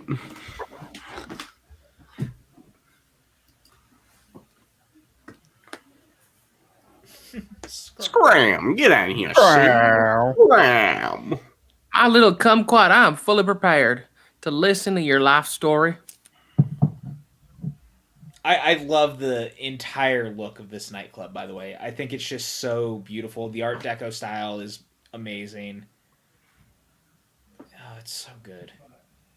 Oh my god, how much is left in this? Max, you're really not enjoying this movie. It's not the movie. You're not enjoying my company? No. I always like spending time with Florp. If you need to take off, my friend, feel free to. It's okay. I think I can handle it. Hi, how are you? I love that, by the way. Now, the way that the tables keep turning and just Eddie being like, no, none of, I'm taking you down with me if you try to backstab me. I think that's so interesting and, such a great dynamic between them. Well, and it's funny that they're treating the villains so kind of grounded, but then the heroes are so aw shucks, gee willikers, Right. Look at the rocket we found. It kind of. I'm literally hanging out. I'm literally hanging out in a bulldog head. Yeah, Bulldog Cafe, sir. Who is the Rocketeer?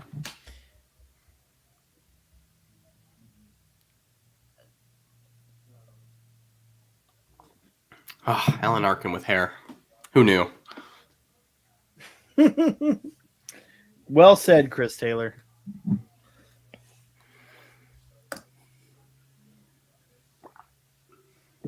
Oh, yeah, that's fair, Chris. I can see where you're coming from. Matt, this community is always pretty weird, to be honest. Yeah.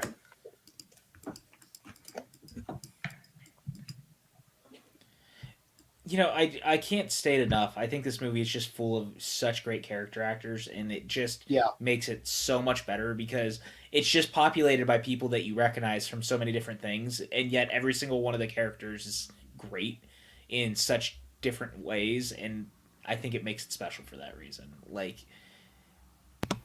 It's totally one of those time capsules, but in that way of just man, why didn't this hit more at its time?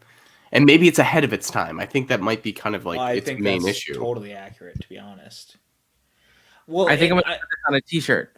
PJCN. Weird is why I love it. I think that's a great t-shirt. Just saying. Also, I think it's interesting, too, because Maxwell and I have been talking about this a lot. He finally saw Wonder Woman 84. And one of the things that I thought was interesting about Wonder Woman 84 is that there's not a lot of characters in the movie. There's four characters throughout the whole thing. This movie, on the other hand, is populated with so many characters. And yet every single one feels like it has its place. And that's what's so interesting. For having so many different characters throughout, I feel like I know each of them for different reasons. And I think that they've done a great job. Max, I don't want to get your opinion on air, but I still want to get your opinion on that movie. Okay, good. I can't. I don't know. My lighting, I can't. You all right over there? No, No, I'm not. I love this entire sequence. Yeah. Character actress Margo Martindale running a diner in the Rocketeer. Look at her dress. Look at her curls. I bet she makes the best burgers in town.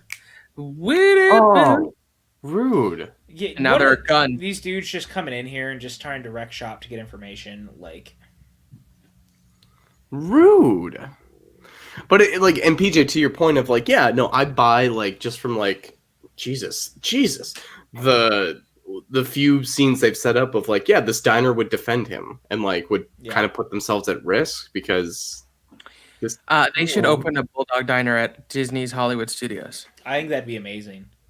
To be honest with you, It'd be good in California Adventure over here. It would, yeah. yeah. I take blorps in the morning. Nice to know, Chris. And this whole thing where them trying to strong on all the information out of them, I think is just so awesome. Oh, I didn't notice you took your hat off, blorp. Am I blorp? You're blorp. Yeah, I'm Florp. Oh, Blorp, clorp, and jorp. Because jalorp doesn't work, so it's just jorp. I don't know how to make this any more less confusing. What do you mean? You're Blorp. That's Clorp and Jorp. I'm Florp. I'm mistaken. You got me. Like, this is all just straightforward. Talk about a walk off up here. You know what I'm saying? This is the florist. No, I it's think these not. dudes are just so good at being like 30s gangsters and like just like the lower level henchmen. They're very good at playing it, and it feels grounded with a little bit of absurdist, you know? Like it's just heightened enough that it feels like a comic book. Can't find, and I know many people who feel similarly. It's just good to be regular. Yes. Yes, you should, Chris. BoJack Horseman is one of the finest animated programs in the history of television.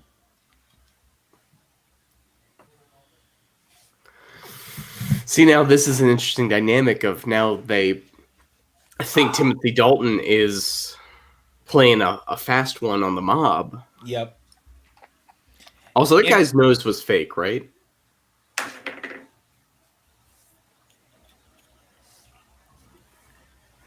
You can't get a fresh pot of coffee if After you fucking broke the coffee pot. Yeah, rude. I just again I think It's that the dynamic Mike, because you're the animation guy. And I'm putting this out there on public. I want to come on your podcast and talk about some animation. I love that running punch. I think that's one of the best versions of the Harrison Ford running punch that I've seen not done by Harrison Ford. Oh my god. That's, what's his name? William Sanderson. Mm-hmm. Again, there's like a ton of people in this movie, which is one of the things I've always liked about it. Peeve, I'm sorry. Man, that's a heck of a jacket. Like, talk about a I love hero. his jacket. I love his entire costume. Patrick, I'm shocked you don't own that jacket. Maybe if I lose a little bit more weight, I'll consider doing it. Yeah, I've made decisions like that. I have a PJ Campbell shirt that I'm waiting to lose 10 pounds to wear. Adam, that is very correct right now. Jill's on a video chronic quiz for Twilight. Oh, right I could do well on that quiz. I wish I had known. Ew. I love this, by the way. Yeah, putting the gum on there, hoping that it won't leak the gasoline when he starts flying. Like, what a quick fix! But again, perfect for these characters, right? Because the other thing is when they first took the plane up, he put the gum on the back. Yeah, and it's like a good luck charm, also. So I've always liked that. Whoa! Not gonna resolve what happens in that scene? No, they'll come back to it. They do really weird pacing cuts in this movie. It's like a comic book panel. No, I know, but it's a movie. Yeah, but I mean, sometimes it's okay to do the things that you do. Dumb movies. Yeah, Matt, I agree. The helmet is fantastic. I think the design is great. I mean, it's almost a direct replica of the one from the comics. I think that they did a great job. Like, the only thing that they had to change really from the comic design really was the rocket itself on the jetpack, because it's only a single engine in the comic, but it didn't quite work in live action, so they made it a double. Which, what a random thing for me to actually even have context to, but I just love the comic books. It sounds like if this is one of your favorite superhero movies to have an appropriate level of knowledge for. I thought so. The South Seas Club.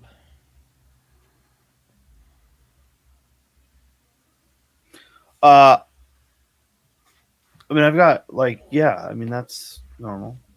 Wait, someone changed my name? I'm not. Who is that? You're Blorp. Yeah, Brandy said she could never just wear gloves all You're night Blorp. like I used to. I'm Florp. I don't think I could dress like how any of them do, to be honest. Maxwell's Jorp. PJ's Clorp. See, but I'm not this guy. You're Blorp. Designated by what governing body?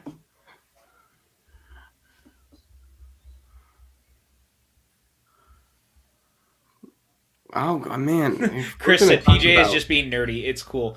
Dude, I tell you what, when I finally started getting all my stuff out, like my comics and stuff, out of boxes over the last week, the first things I went back to when I finally started pulling everything out was specifically my Rocketeer comics, so I could go back into them, because it's been a little bit since I read any of them.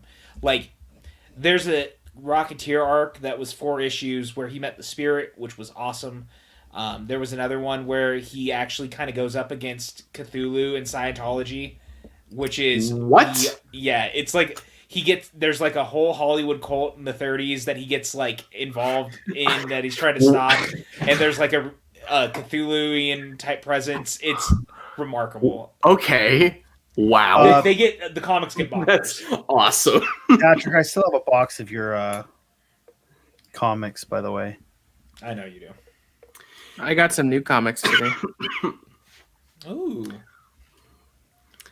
It needs to be brought up at some point, but Joe Johnston was the person who designed the Iron Giant for that movie. I've heard that's great. I haven't. Yeah, me too.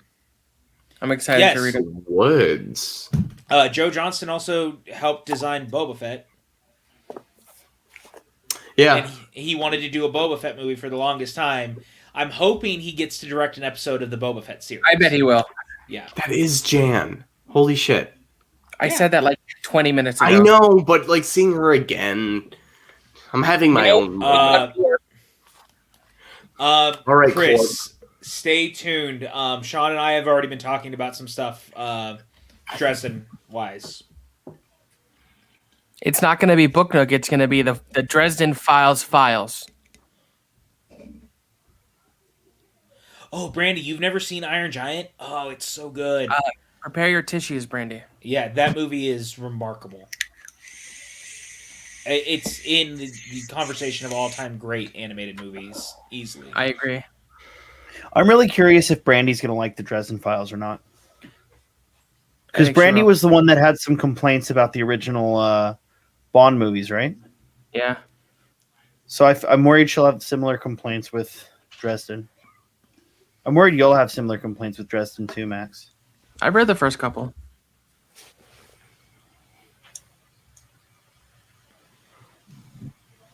This whole thing, him trying to infiltrate it to get to her and trying to be a waiter, and like it clearly doesn't even fit correctly. It very much reminds me of Indiana Jones in Raiders when he's trying to all the different outfits on, and he punches the one Nazi and he's trying to put it on, and the jacket's too small. It's a very similar vibe, in my opinion. Wait, she doesn't recognize him and his cheekbone that comes out 6 No, years. she does. Look at her looking. She does, yeah. She's trying to ignore it. See? Yeah, okay. Yeah, she Okay, knows. good. She's trying to ignore him, and You idiot!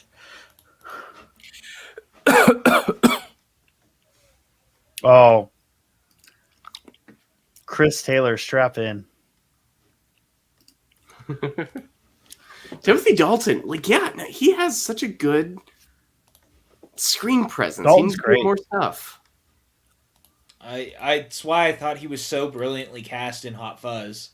Like, Hot Fuzz was such a great use of his both being a good guy and a villain in different things you'd seen and which way the character is gonna go. Mhm. He's a remarkable actor. You're a We should- remarkable actor. Oh, thanks, buddy. We should do Hot Fuzz eventually. I think that'd be a Oh. great watch along. I mean, yeah, like an Edgar Wright watch along is not outside our realm of possibilities. Like to do Scott Pilgrim again, I wouldn't be against, Yeah. or at least Shaun of the Dead. I mean, I would do Sean, World's End, and Hot Fuzz like very easily. I'd love to do Scott Pilgrim again. I would And do Baby Scott Pilgrim Driver again, over World's End. Baby We're Driver's a not little... Look, I love Baby Driver, but there's reasons we probably arguably also shouldn't do it. This is probably a conversation for off-air. Yeah, no, I get what you mean. Yeah. No, but you know what? there's- Let's have it right here, right now. And that's not because of Air him. the That's laundry. the rest of the situation. So, I love Baby Driver, too. I think that movie's a masterpiece. But, Yeah, no, I got you. Baby Driver was the first film Jill and I watched together. oh, really? That's Aw. adorable.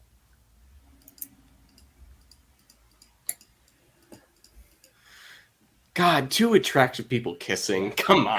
I'm sure so- she doesn't remember that, but I remember that. So this whole sequence plays out brilliantly, but because Disney cut the budget down on them before they had started shooting, this sequence was actually supposed to be much longer, and obviously you haven't seen how it plays out. But once they get outside the club, there was supposed to be a longer chase sequence through Hollywood with the Rocketeer, which I think would have been really, really cool, but it was costly, and Disney, unfortunately, had them cut it out. But I sure would have liked to see it. I think it would have been very, very fun. But it. Yes, That's the thing, Star like- we did do one last year of Iron Giant. Without like having not seen this version yet, like there's a quaintness to this that does work in its favor. Like I don't disagree with you.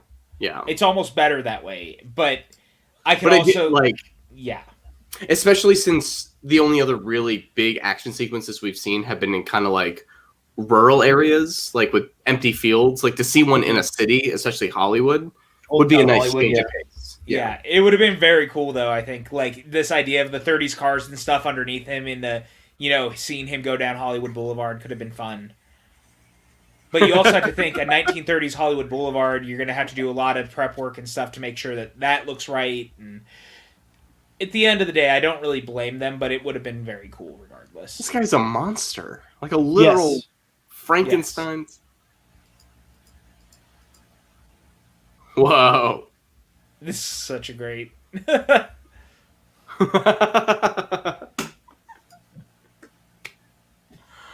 Wow. This is It's great. just so good, man. I like that because he's been in the news. Some of them are like, it's the Rocketeer, and you already see them kind of using the name, but like everything's going horribly wrong all the same. Yeah. He's still got to work on his reputation.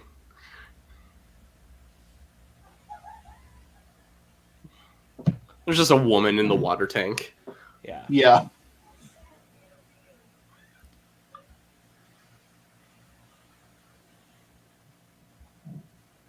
That's right, Timothy Dalton. Trap him like a fly. Whenever I'm trying to get a fly out of the house, I open all the windows and the doors and just try to get it out. I do the opposite. I don't want that in. Wait, the fly is trying to leave while I'm cooking. I need him in here. Seal him in. Let him know. That's a it is giant you. ice snail.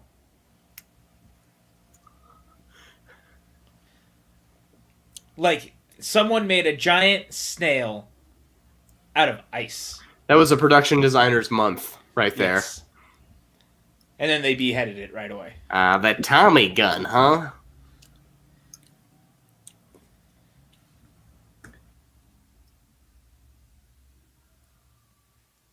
But I think this whole sequence is great. And one of the things that this movie is kind of cool, to me at least, is the action beats aren't like violent action beats full of like punching and gunfire. Like there are those moments. It's a comic book movie, but they're thrilling adventure sequences. Yeah, Well, and They're very Indiana Jones-esque in that way.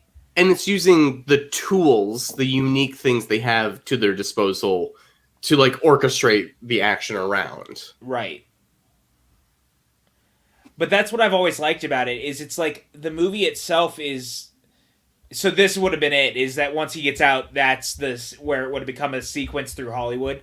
Clearly they changed it because they couldn't do it in the end, but I think it worked just as well as it was, you know? Whoa! Yeah. Whoa! Whoa! But I think you could have absolutely had it. Good old, Patrick, good old fashioned chloroform. Yeah. No, I don't want myself associated with that at all. Oh man. Oh, What do you mean? Oh, I gotta call my mom. I gotta call my publicist. I gotta call my agent. I forget that this reveal is about to happen. In the best way. Sean, I'm gonna quote that out of context. I hope you do understand going forward. Patrick, good old fashioned chloroform. Oh, this whole thing. Such a good dress. I just feel like that's something we don't get from movie villains anymore. Chloroforming people? Yeah. Sure, Sean. I'm not promoting chloroform. I'm promoting evil villains. The secret. I love this. There's a secret room behind the library. It's I very like cool, my in the villains bookshelf. being evil. I like the stained glass window having gaps in it. Mm-hmm.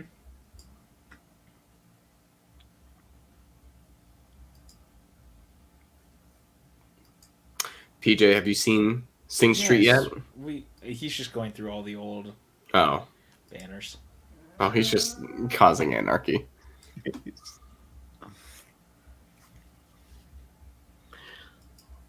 All right. Oh, And one of the things that I like about this entire moment, by the way, that's coming up, is in the way he's talking to her. Just everything about this. It is unfortunate. What's up, Mike? I need to. What's going on? Hit me with the question. It is unfortunate that Timothy Dalton didn't have more of a James Bond run. And yes, Sean, just accept it. Just accept it. Well, it's so funny too because like he was supposed to be in GoldenEye and then that never happened. And then at one point that whole thing with the Thunderball rights where the one producer held on to the rights to Thunderball and he could continue to remake it like he did with Never Say Never Again with Sean Connery. He was going to do that in the 90s and he was going to do another one with Dalton where they were going to do like an unofficial third Dalton Bond film, and it never ended up happening. But it's so funny because he deserves so much better as Bond. And I mean, time has proven right that he was not only great in the role, but the movies were actually really quite good. And it's really too bad that people were not ready for that version because honestly, I think that had Bond moved into what it's become now, and it had started in the 80s with those movies, I think the franchise would have been in a much different place. But I guess at the same time, then we maybe never would have gotten Craig in Casino Royale. So it's hard to know without the comparison of everything we've seen before. Brandy, there's something I need to talk to you about later. Nothing worse to hear. Not wrong. Scares me sometimes. Oh, that's adorable. Did you get that at the Disney store today, Max?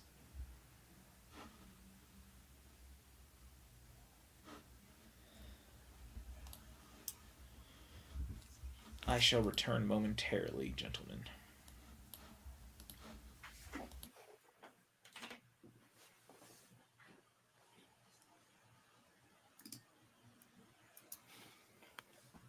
so Patrick's gone. This is really his favorite superhero movie of all time. Doesn't seem like it. I like it. I like it a lot. I don't know. What? I mean, if he's just not willing to stay for the whole thing, doesn't seem like he really cares that much. Yeah. I agree. Anyways, I just want to thank everyone for coming out today. You can find me at twitch.tv/Sean Sully. Maxwell, where can people find you? Tomorrow night is the premiere of Book Nook, talking about the Runes of Gorland, the first book in the Ranger's Apprentice series. And you can find me on Twitter at Chris Clark 8788. Those numbers, when added up, solve the Devil's Riddle. And you can find me tomorrow checking out PJ's Deepest Darkest Secrets. I actually got a hold of his note cards that he writes after he has nightmares, and it reveals all of his deepest darkest secrets. So if you'd like to have those secrets, it'll be a Patreon exclusive for $80. I'll let you know PJ's Deepest Darkest Secrets. Otherwise, you can find me at Twitter and Instagram at Hogue_filmmaker. Thanks for coming, everybody.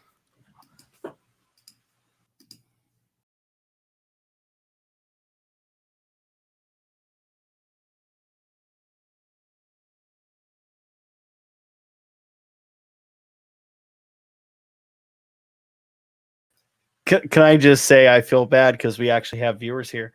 Yeah, Patty, I'm with you. I do also think it's a little weird that she's 20 and he's 44. It also is like a weird precursor like Me Too movement thing, display of power, all that. Like, if you have dinner with me, I'll get you the role as the Saxon princess. Right.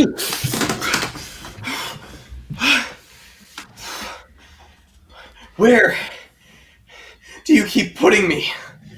In the tray. It also tastes like cayenne everywhere. Yeah, Chris has a lot of food with cayenne pepper. How does he know so many people? They're all down there. Oh, those are just our guests for shows. When they're not on shows, they're down in the tray. That's where they're waiting? Mm-hmm. By the way, did you see Bibiani? He was going to send me some soap.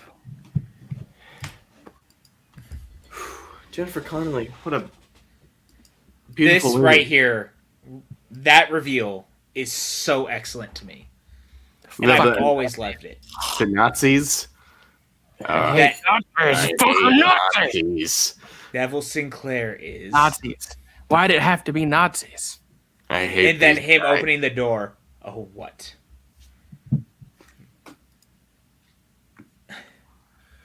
Saboteur. Fascist. And the way he delivers that line, by the way, like he lists off all those things and he says all of the above. Like Saboteur. he just All of the above. delivers it so brilliantly. His eyebrows. Unmatched. Alright, I'll be back, folks.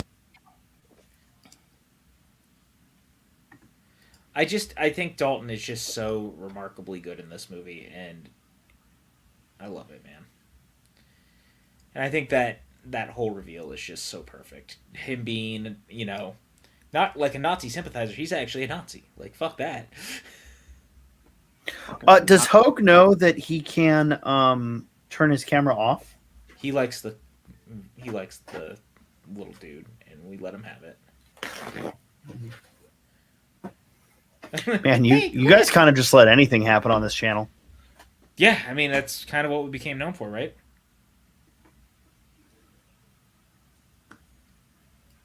Pat, I literally set you up to take a shot at me. You didn't take it.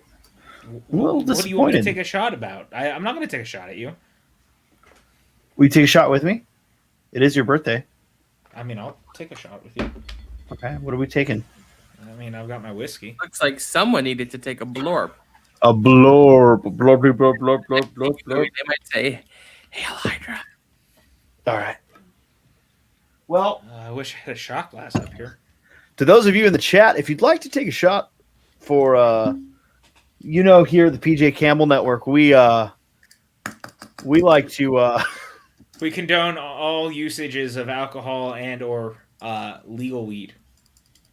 No, we have our favorite drinking game here at the PJ Campbell Network, where whenever the villain is revealed to be a Nazi, we take a shot. Absolutely.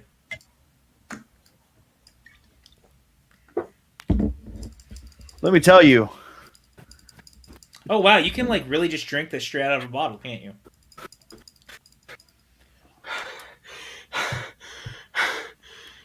Welcome back, Hogue.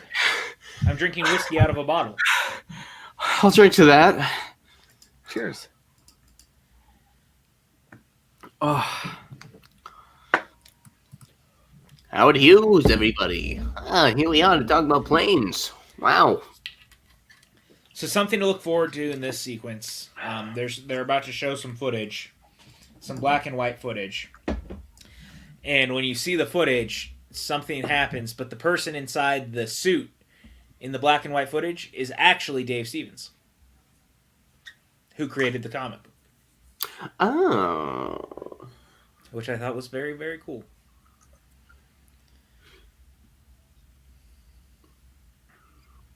Man, it's kind of like making those connections now. Like the fact that I didn't notice that Howard Stark was based on Howard Hughes. Like, Oh yeah, Oh yeah. I feel like an idiot. Like, it's so well, obvious. you are, but But that's beside the point. Oh, I jeez. still love you. I still love you. But Dingus over here. Matt, to your question, which Jim Beam is this? This is the vanilla Jim Beam. It's actually really quite good. Chris says that was a chug more than a shot. PJ, yes, it was, because I didn't have my shot glass. Yeah, so that is actually Dave Stevens in the suit right there. That explodes. Oh, what? What a cameo to have. Like, all right, gonna represent you and your lineage. You're gonna explode because the experiment. I went was wrong. glad that he had even a. But I Totally. also love this animation, by the way. This is I think this is so brilliantly done. Yeah. It looks exactly like the Nazi propaganda videos and stuff that you remember from seeing in classes and stuff. But this animation is beautiful. I thought they did such a nice job doing it, which sounds They weird, also obviously. used the single rocket design from the comics Yep. in the animation. Which was a great nod, by the way.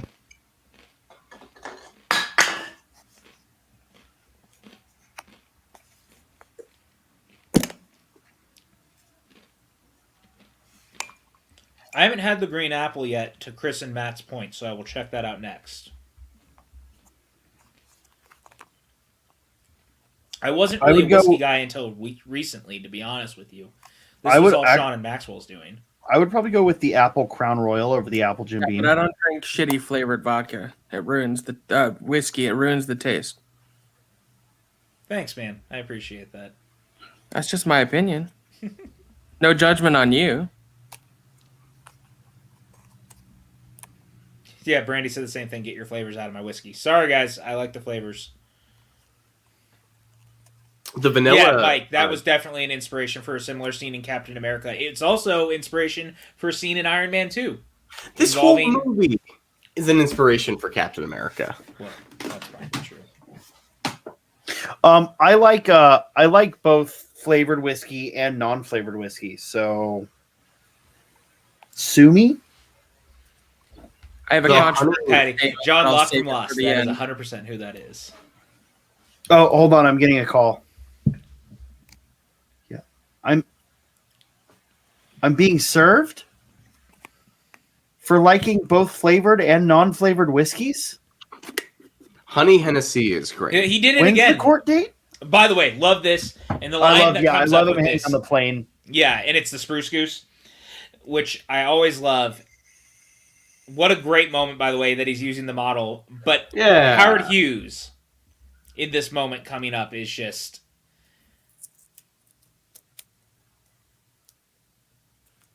Oh, so good. Just that little, the son of a bitch will fly. Because obviously, the history on it, too. Like, it's just so good. Who's that actor? Terry O'Quinn? He was John Locke in Lost. John Locke and Lost. What's Lost? Yeah. So here we are at Griffith Observatory, which might be one of the most shot places for anything.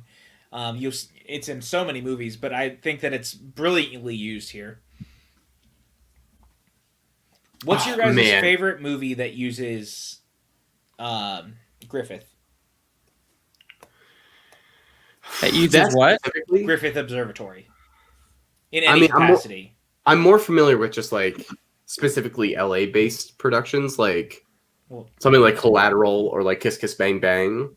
The Runaways, I thought used it really well. Marvel's The Runaways. Oh, nice. I haven't watched that yet, actually. La La Land is the good La La Land sequence comes to outside of it. mind, yeah. Yeah, I was going to say La La Land is one for sure. Rebel Without a Cause. Hmm Yeah. The Terminator. Terminator. Yep. Rocketeer Yes, uses that it pretty is- well. It's one of my favorite uses of it, to be honest. I just love the design, and I think that helmet is just so sleek, man. It looks like a bug. It's the eyes. This is my new favorite mug. Like, the whole panel is lost. That's fair. I'm obsessed with this mug. I love this POV. Oh man. What a In this- suit. Timothy Dalton. This whole sequence, like, I just think it's so good. This whole third act, in my opinion, is just awesome. Oh, Patty said the premiere of Stargirl had a nice shot of the observatory. Oh, I haven't That's watched awesome. that yet. Yeah, I haven't. It's on my either. list. It's on my list as well. Also, Transformers oddly had it, which I thought was actually all right. And Charlie's Angels Full Throttle had that whole sequence at like the end of the movie. If anyone remembers that. No. He's such a good bad guy. Brandy, this is a really good point. Like, especially the way he carries the helmet, Yes. where like a lot of the Marvel This. heroes don't actually. What's it like working for a Nazi Eddie? This whole thing. Look at Eddie's face. Now he's realized he's been played.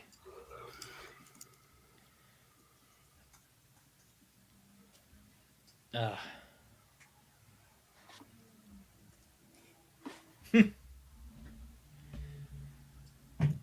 Now, like, the infighting begins, which I like. There's a lot of the tables turning. But again, they did all this setup like with all these different kind of This is the best, though. Listen to this motivations line. throughout. Stargirl Right here. is Wait. not in the Arrowverse, but it is DC, But- correct? But I'm 100% American. Correct. Yes, correct. Yeah, I think it's that in the whole title, line where isn't it? Eddie's like, "I might be a criminal, And but I I'm don't no want to Nazi." know. Yeah, And I don't Ugh, want to know two-bit so Nazi. good. Yeah. Where That's it's like, good. even the mobsters are like, "Fuck you," like down with the Nazi. Like, it's little things like that that make me happy. Like, just such a rebuke of any sort of that fascism, which is Oh my crazy to me that gosh. we've been, But there's just a ton of Nazis around. Where did they come from? just keep watching.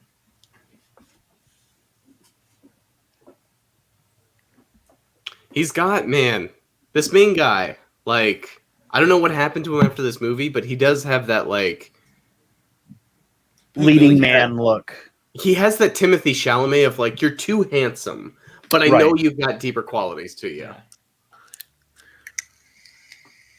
Yeah. What was that show, The Killing? Was that on AMC? yeah. He was on that. He was reoccurring. He was the mayor of the town, I think. In the show. You know who he kind of reminds me of? A little bit of a slightly more handsome Matt Lanter. Sure. What is he in? I do not think he's more handsome than Matt Lanter. Look, Matt Lanter is a very handsome man. What is Matt Um, Lantern in? He's in Star That Wars. look. Oh, He Which plays one? He plays Anakin Skywalker. No, He's on Timeless. Sean, why do you breed such chaos that you do? Hold on. Is anything I said incorrect? No. Misleading, but not incorrect. He is the voice of Anakin Skywalker in the Clone Wars. You're the definition of obtuse. Yeah. I love that we get like a straight up firefight between FBI agents and Nazis With a at Zeppelin Griffith lifting off. Observatory. With A Zeppelin Yeah, lifting off behind the observatory. Which Amazing. honestly, I think your question he was for running what- for mayor. Thank you, Refism. Yes. like your question for what is the best shot of the observatory, I think it's the Zeppelin lifting off behind it, like, to be honest. Well, I was just asking what your favorite usage of it was. Okay, well, the best So- shot, in my Yeah, opinion, I agree. Zeppelin lifting off. So the budget was cut for this movie Mm-hmm. Yeah. because it's pretty like it's got Well, sequences. It's got- Joe Johnston as a filmmaker is pretty good at working on he worked with Spielberg and Lucas, and being on Yeah, Raiders, I'm which excited was- for that, Patty. I'm a huge Timeless fan. Huge. I am too. I don't remember. I can never remember his name, but I met Rufus at WonderCon. Malcolm Barrett. Malcolm Barrett. Met him at WonderCon. I'm He was the nicest. so glad we got that resolution movie Mhm. because that cliffhanger at the end of season 2 is one of my favorite cliffhangers ever. Yeah. If you've never seen Timeless, freaking watch Timeless. Yeah, it's great. I liked Eddie and the cop yeah. both like Who's, shooting. At who's who's the lead in Timeless? The girl, The girl. Yeah. Abigail Spencer. Love I her. want to say. I love This her. shot coming up right here was directly from the comics, and was one of the great covers, in my opinion, of the 90s. That's coming up. She's right done here. so much. Blimp. It's a blimp. It's like the biggest target you have. Right here. This was straight out of the comics, and it was a great cover in the 90s. And I appreciate that they give him the DL-44. Even the gangsters like, go get those Nazis.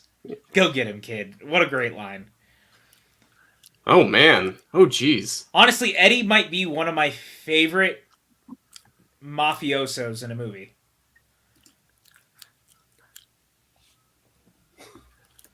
The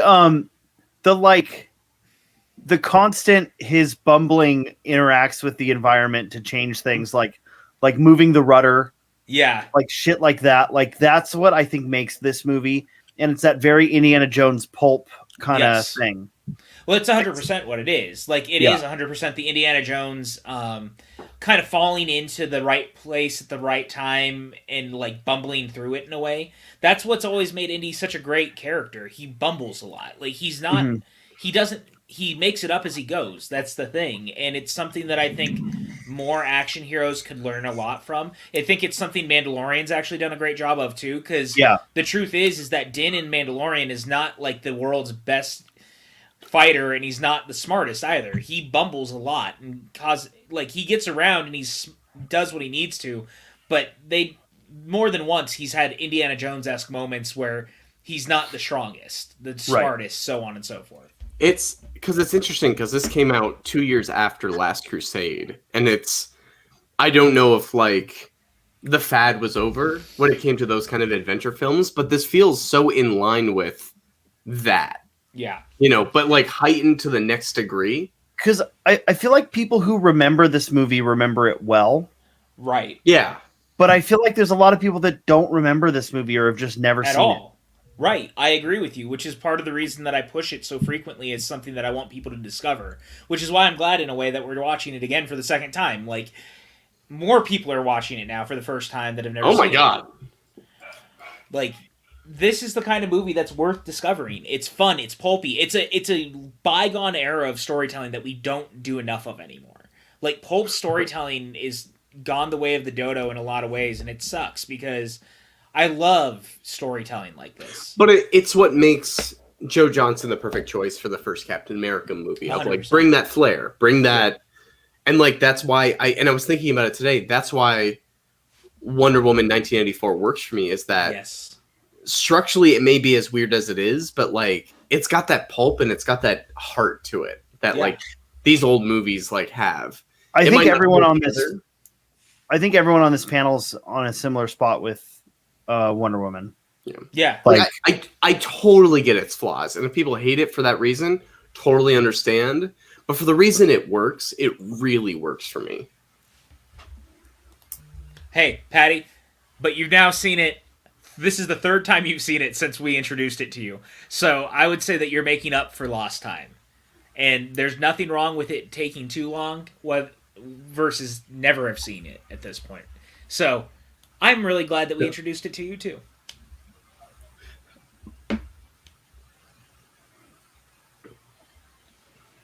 It's just the technology within the rocket, right? Like that's This what they're right looking here, though. for. Ooh. Smart.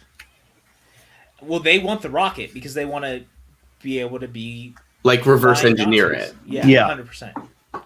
Damn right, Chris. Yeah, PJ, you clorping, tell him. What about Blorpin? We like that too. Yeah, we do.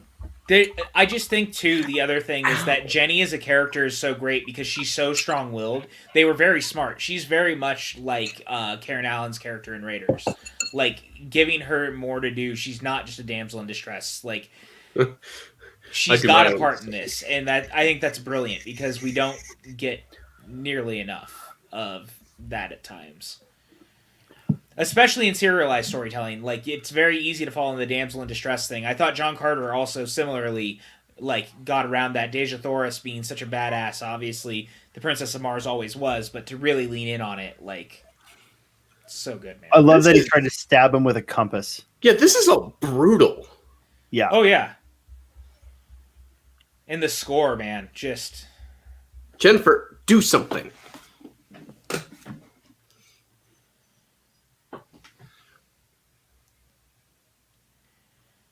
Chris says this movie makes me remember my childhood, so I'll always love this film. Same. I also had the Young Reader book when I was a kid, because there was a Young Reader Rocketeer adventure book that was really great.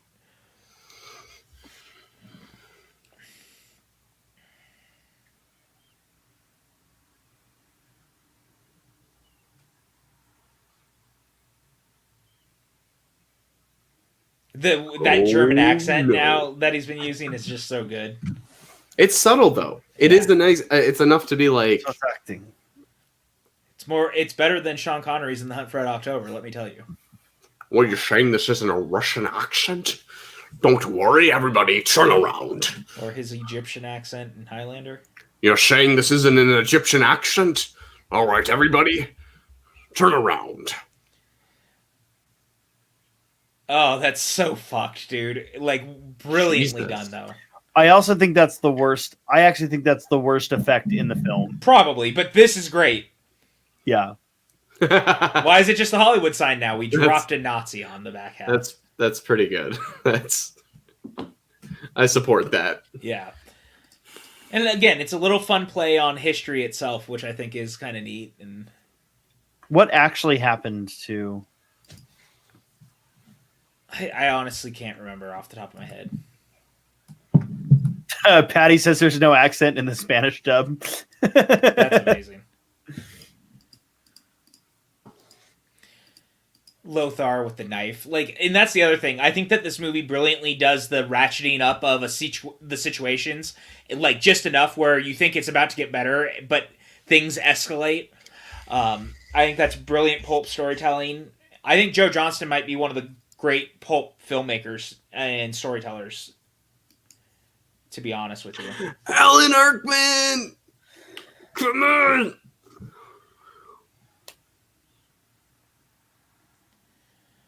Oh, man. Poor Lothar. Take that, Lothar. So good. It's corny in the right way. Well, it's earnest.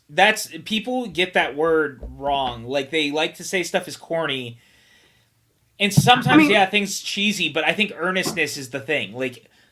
That's it. You know what I'm saying? It's cheesy, but it's earnestly cheesy, which is different. I don't think corny is inherently negative.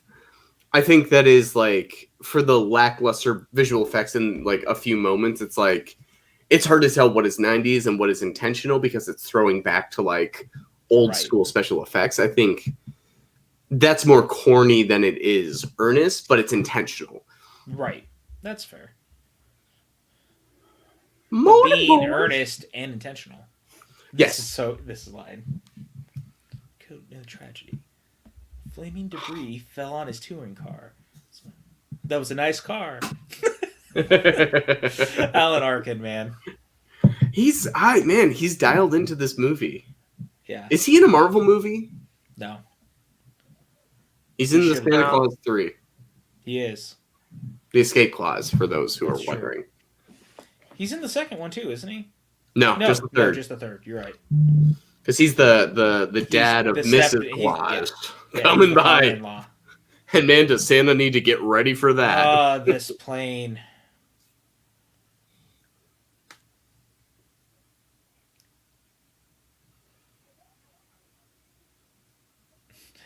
Brandy, nobody I've ever seen from a helicopter nobody I've ever seen hang from a helicopter on a ladder has ever been strong enough to hold on for that long. Well, that's okay. It's a comic book movie. I'm seeing now the missed potential of like the Rocketeer continuing in other films and meeting other historical figures of like, like Ford during like the, whenever at a different point, and then like even getting far enough to. Oh, so good. Him asking what it felt like to fly. And then Cliff just being like, it's the closest I'll be, and then looking at Jenny. Cute. And just the score. Again, it's just so good, man. See you around, Rocketeer.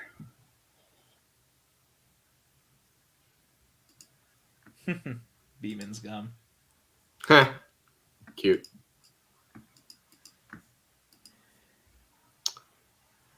You made him a plane. Oh, I also really I also appreciate that the plane in the beginning is numbered 4 and this one's numbered 5. Yeah, 100%. That's so sweet. That's so. And his reaction is just so genuine. It's earnest. It's what That's. God, Alan Arkin's look. This is perfect. Yeah.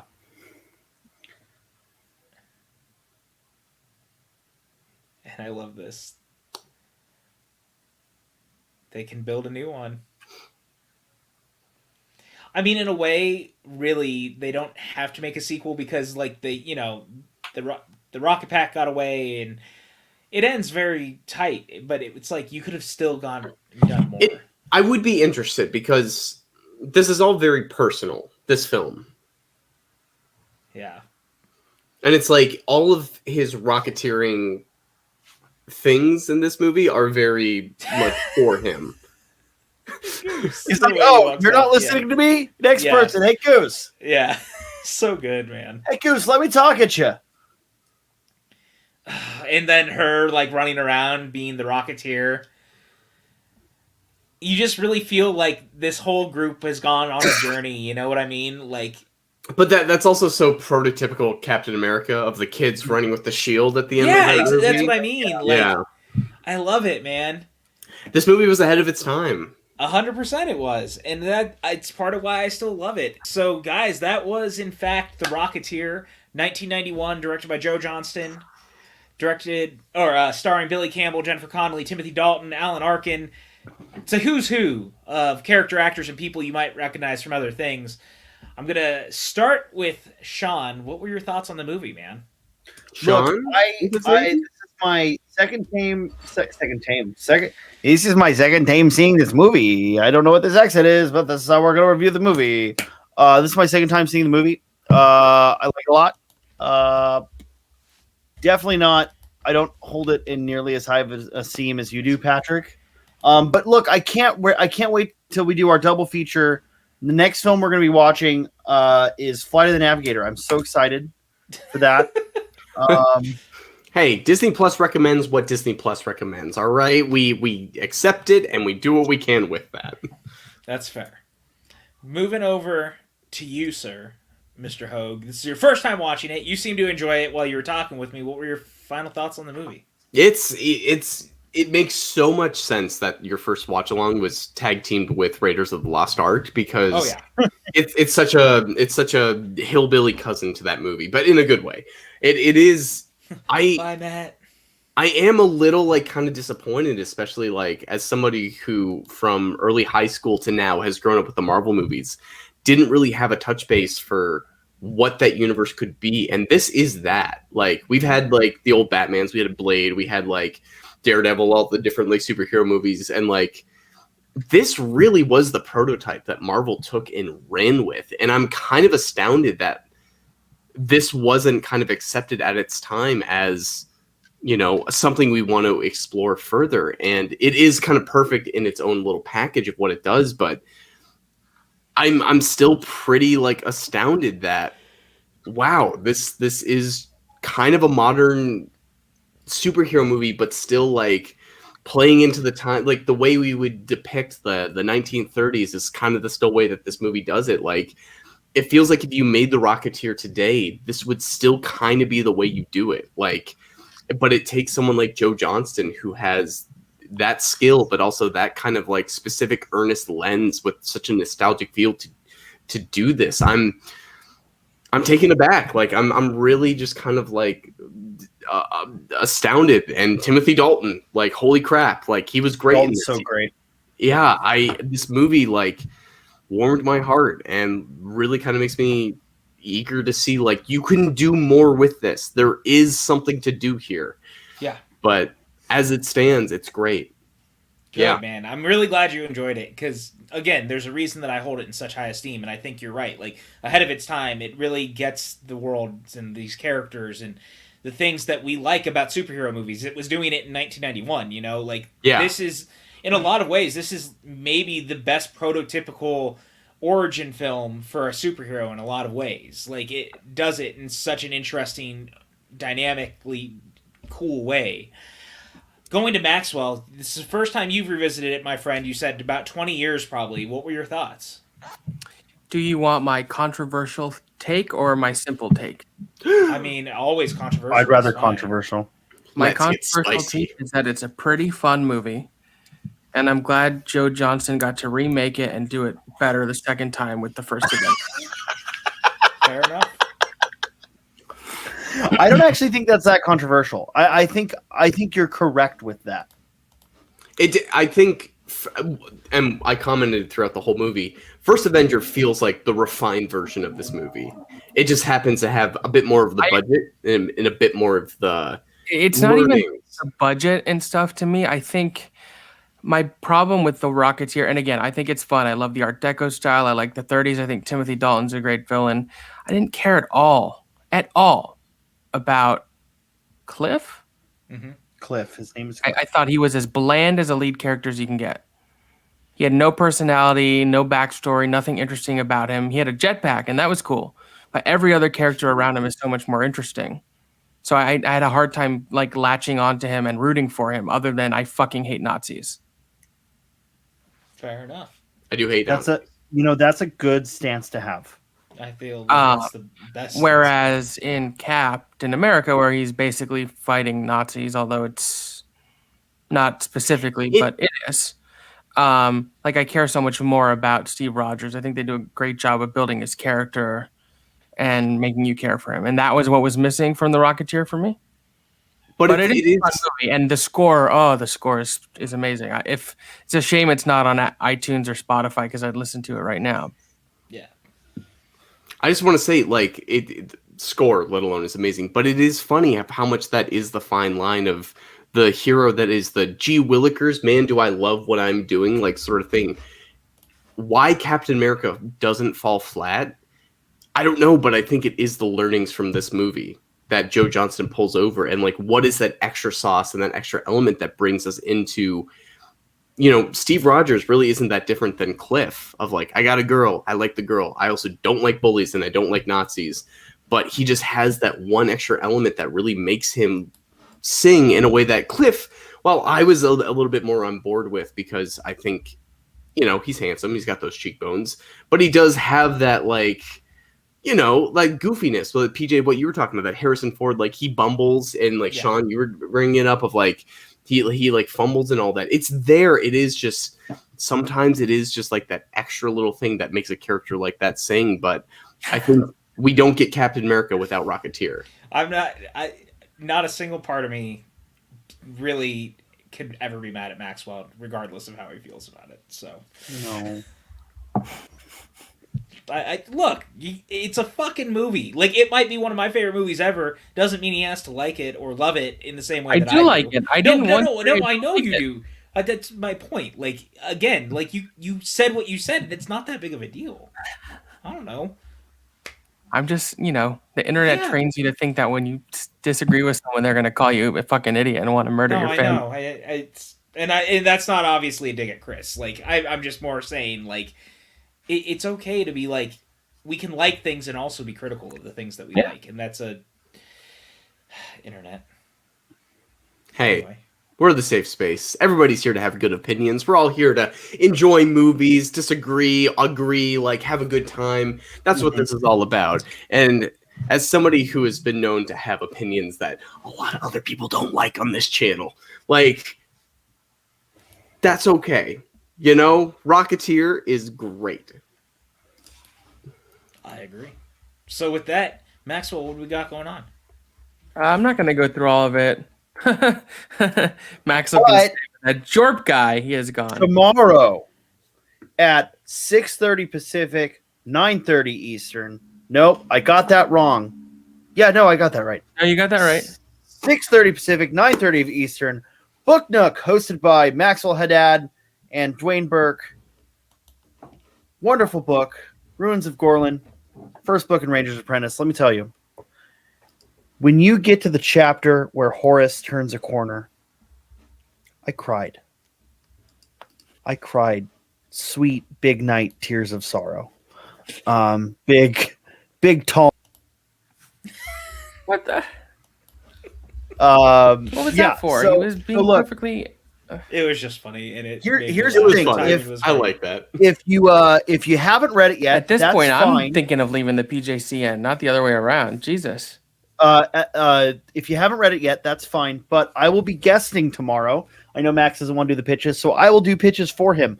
I don't know Max's structure for the show. I wasn't in the creative meetings, but I assume we're going to do a spoiler-free discussion to start off of some form.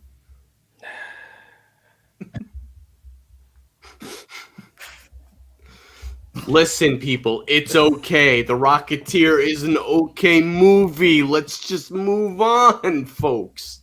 Look, guys, join us tomorrow. Book Nook Tuesday, 6:30, 9:30. Suddenly Soundtracks Rent, which is a patron request from Brandon Buckingham, 7 Pacific, 10 Eastern. Front Center Mez is back Thursday, 7:10, with our guest Lance Rubin, theater writer, actor, comedian, author. Friday night, patron executive producer pick Watchalong Before Sunrise, Richard Linklater's film, et cetera, et cetera, et cetera. Maxwell and Kristen, just to answer this because we're talking about it, Maxwell and Kristen are my favorites. I'm allowed to have 2 because they're twins, so it's okay. All right, let's get out of here. Bye, guys.